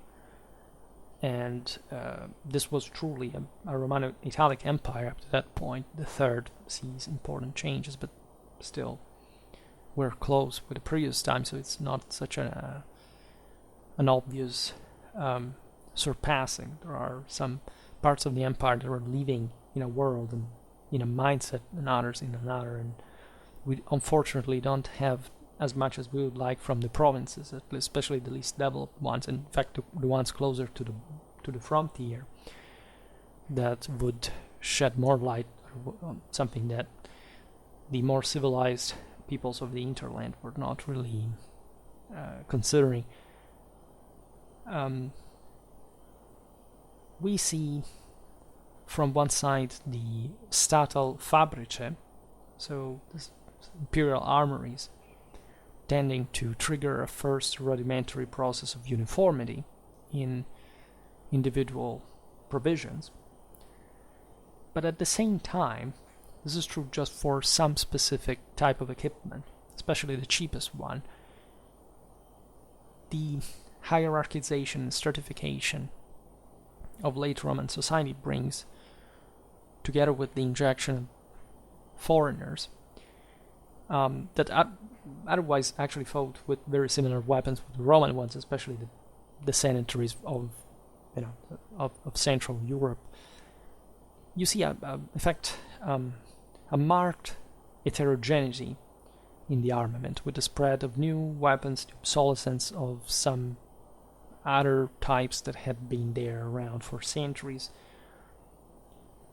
I listed before like what a typical heavy guy would have looked like at this point, and there is this increasing tactical synergy between the various arms, so that when we see, of course, the idea that, for example, the early Imperial Roman legionary was virtually identical, the 125,000 that were stationed along the frontiers, very few troops, by the way, even if there was an equal number of auxiliaries. Like, if you look at how few Romans were necessary just to control these enormous lands, in some cases very densely populated, tells you a lot about the quality of the army. In late Roman times, you see, again, some units becoming truly elite, and others becoming sort of cheaper. But collective training, again, interaction between the various arms dramatically increased to an unprecedented level.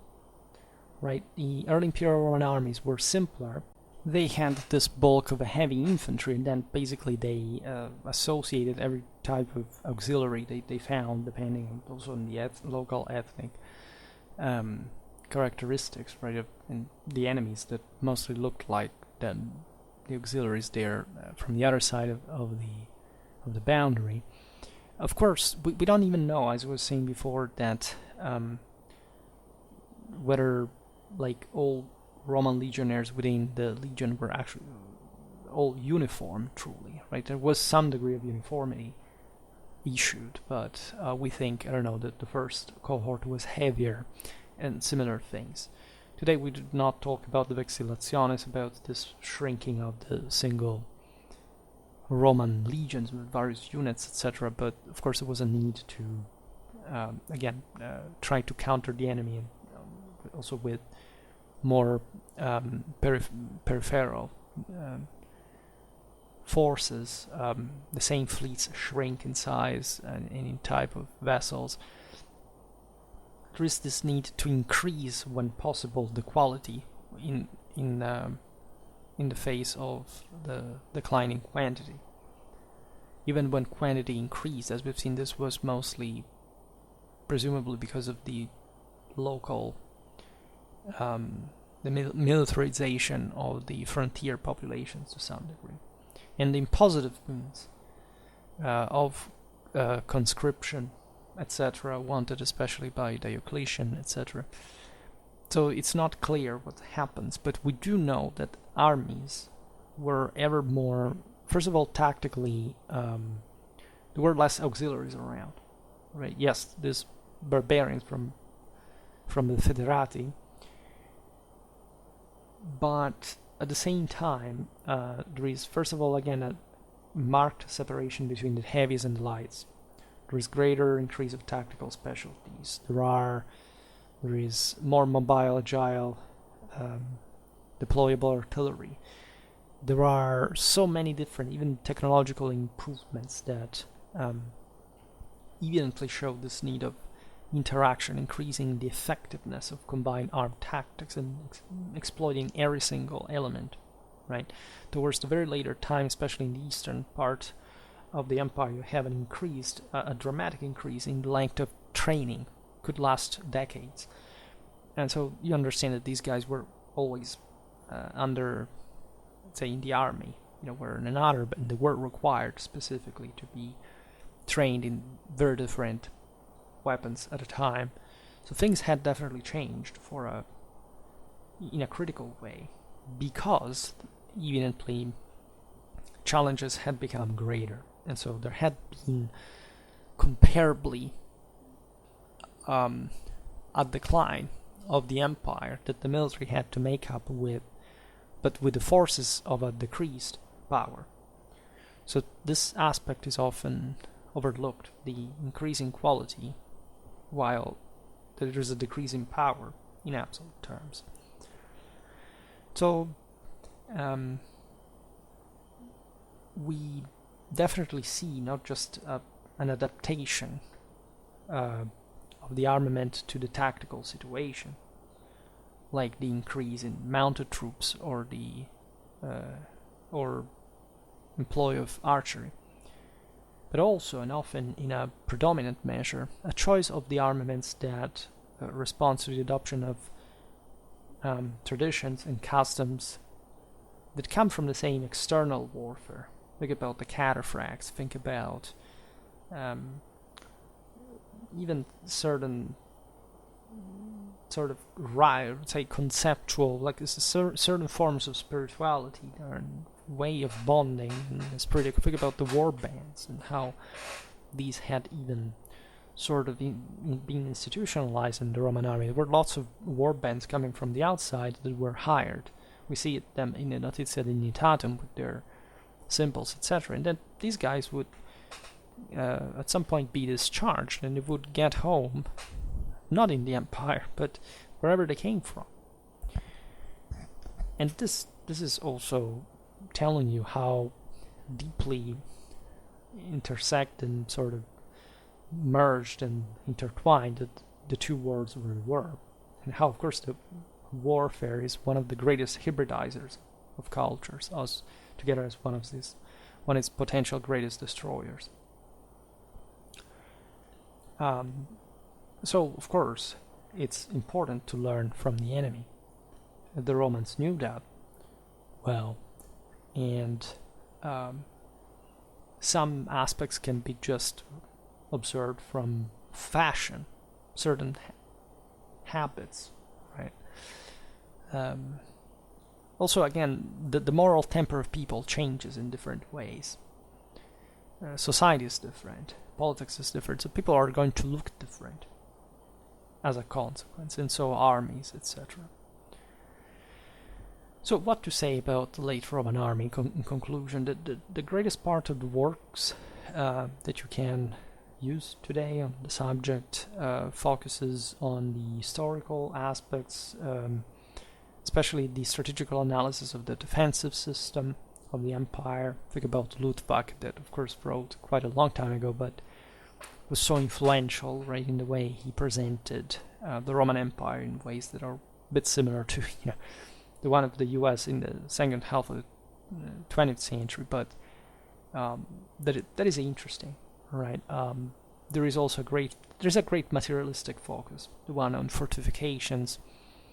There is a lot, of course, on the barbarians as well, but in many ways, and you see it even on simpler publishing like Ospreys, etc., that they focus very much on the armament, bit less, but still on the military organization. But when it comes to make greater appreciations, even studying logistics, for example, logistics is one of the most, that I hate people who think that war is about logistics, because it's not even part of the art of war by definition.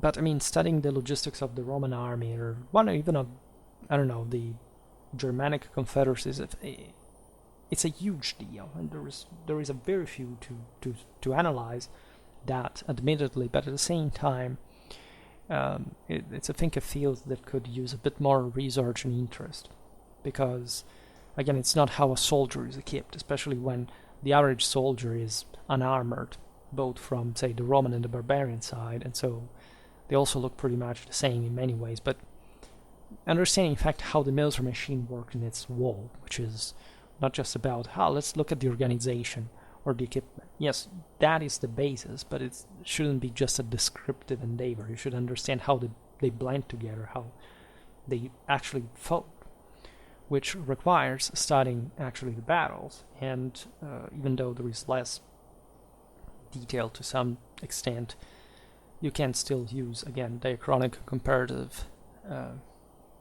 methods, being very careful with all sort of double-edged swords that they are, and coming up with an adequate picture, even of a, in fact, much less represented, even artistically, or part of history. Again, before I was mentioning Total War Attila, that never played, etc., but it's full, like, it had a huge success. You understand there are lots of kids today that sort of live within that. They don't even, they're young enough not to even belong to that world which we grew without computers, where we still base ourselves on movies, and we had a particular idea also of the Roman army, etc. But they know, say, maybe about that, but they don't take it to the next step.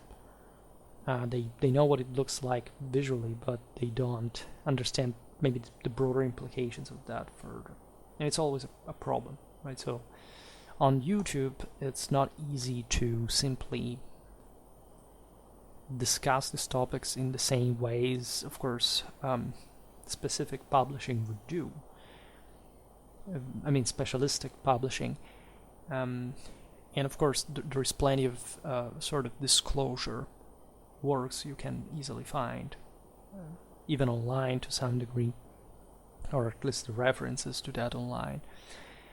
But let's say, with the means available on Schwerpunkt, I try to provide really with what it takes to have some fundamentals, right? A compass, right, about this topic, and looking at it in ways that can be challenging, can be thought-provoking, can be even original, in certain things. I mean, I always say it when I have a personal opinion that I think I can explain because it fits generally speaking, but that you can't quite simply measure in a quantitative sense. I mean, there are some things literally we will never know about the size of the system, how many troops were regularly employed, because it's a political thing. It's based on moral forces. It's not easy. It's impossible to reconstruct actually. So you have mostly to feel it on the basis of different hints or certain different, again, perspectives you have from your background, etc. Because otherwise you can't quite bring it to the step it deserves, right? So I hope we will come back talking about the late Roman army soon. For today, however, I stop it here. I just hope that you enjoyed this video. If you did, please share it, otherwise leave a like, or subscribe to my channel if you're interested in my upcoming content. I thank you, as always, heartily for listening to me. I wish you a nice time, and see you next time. Bye.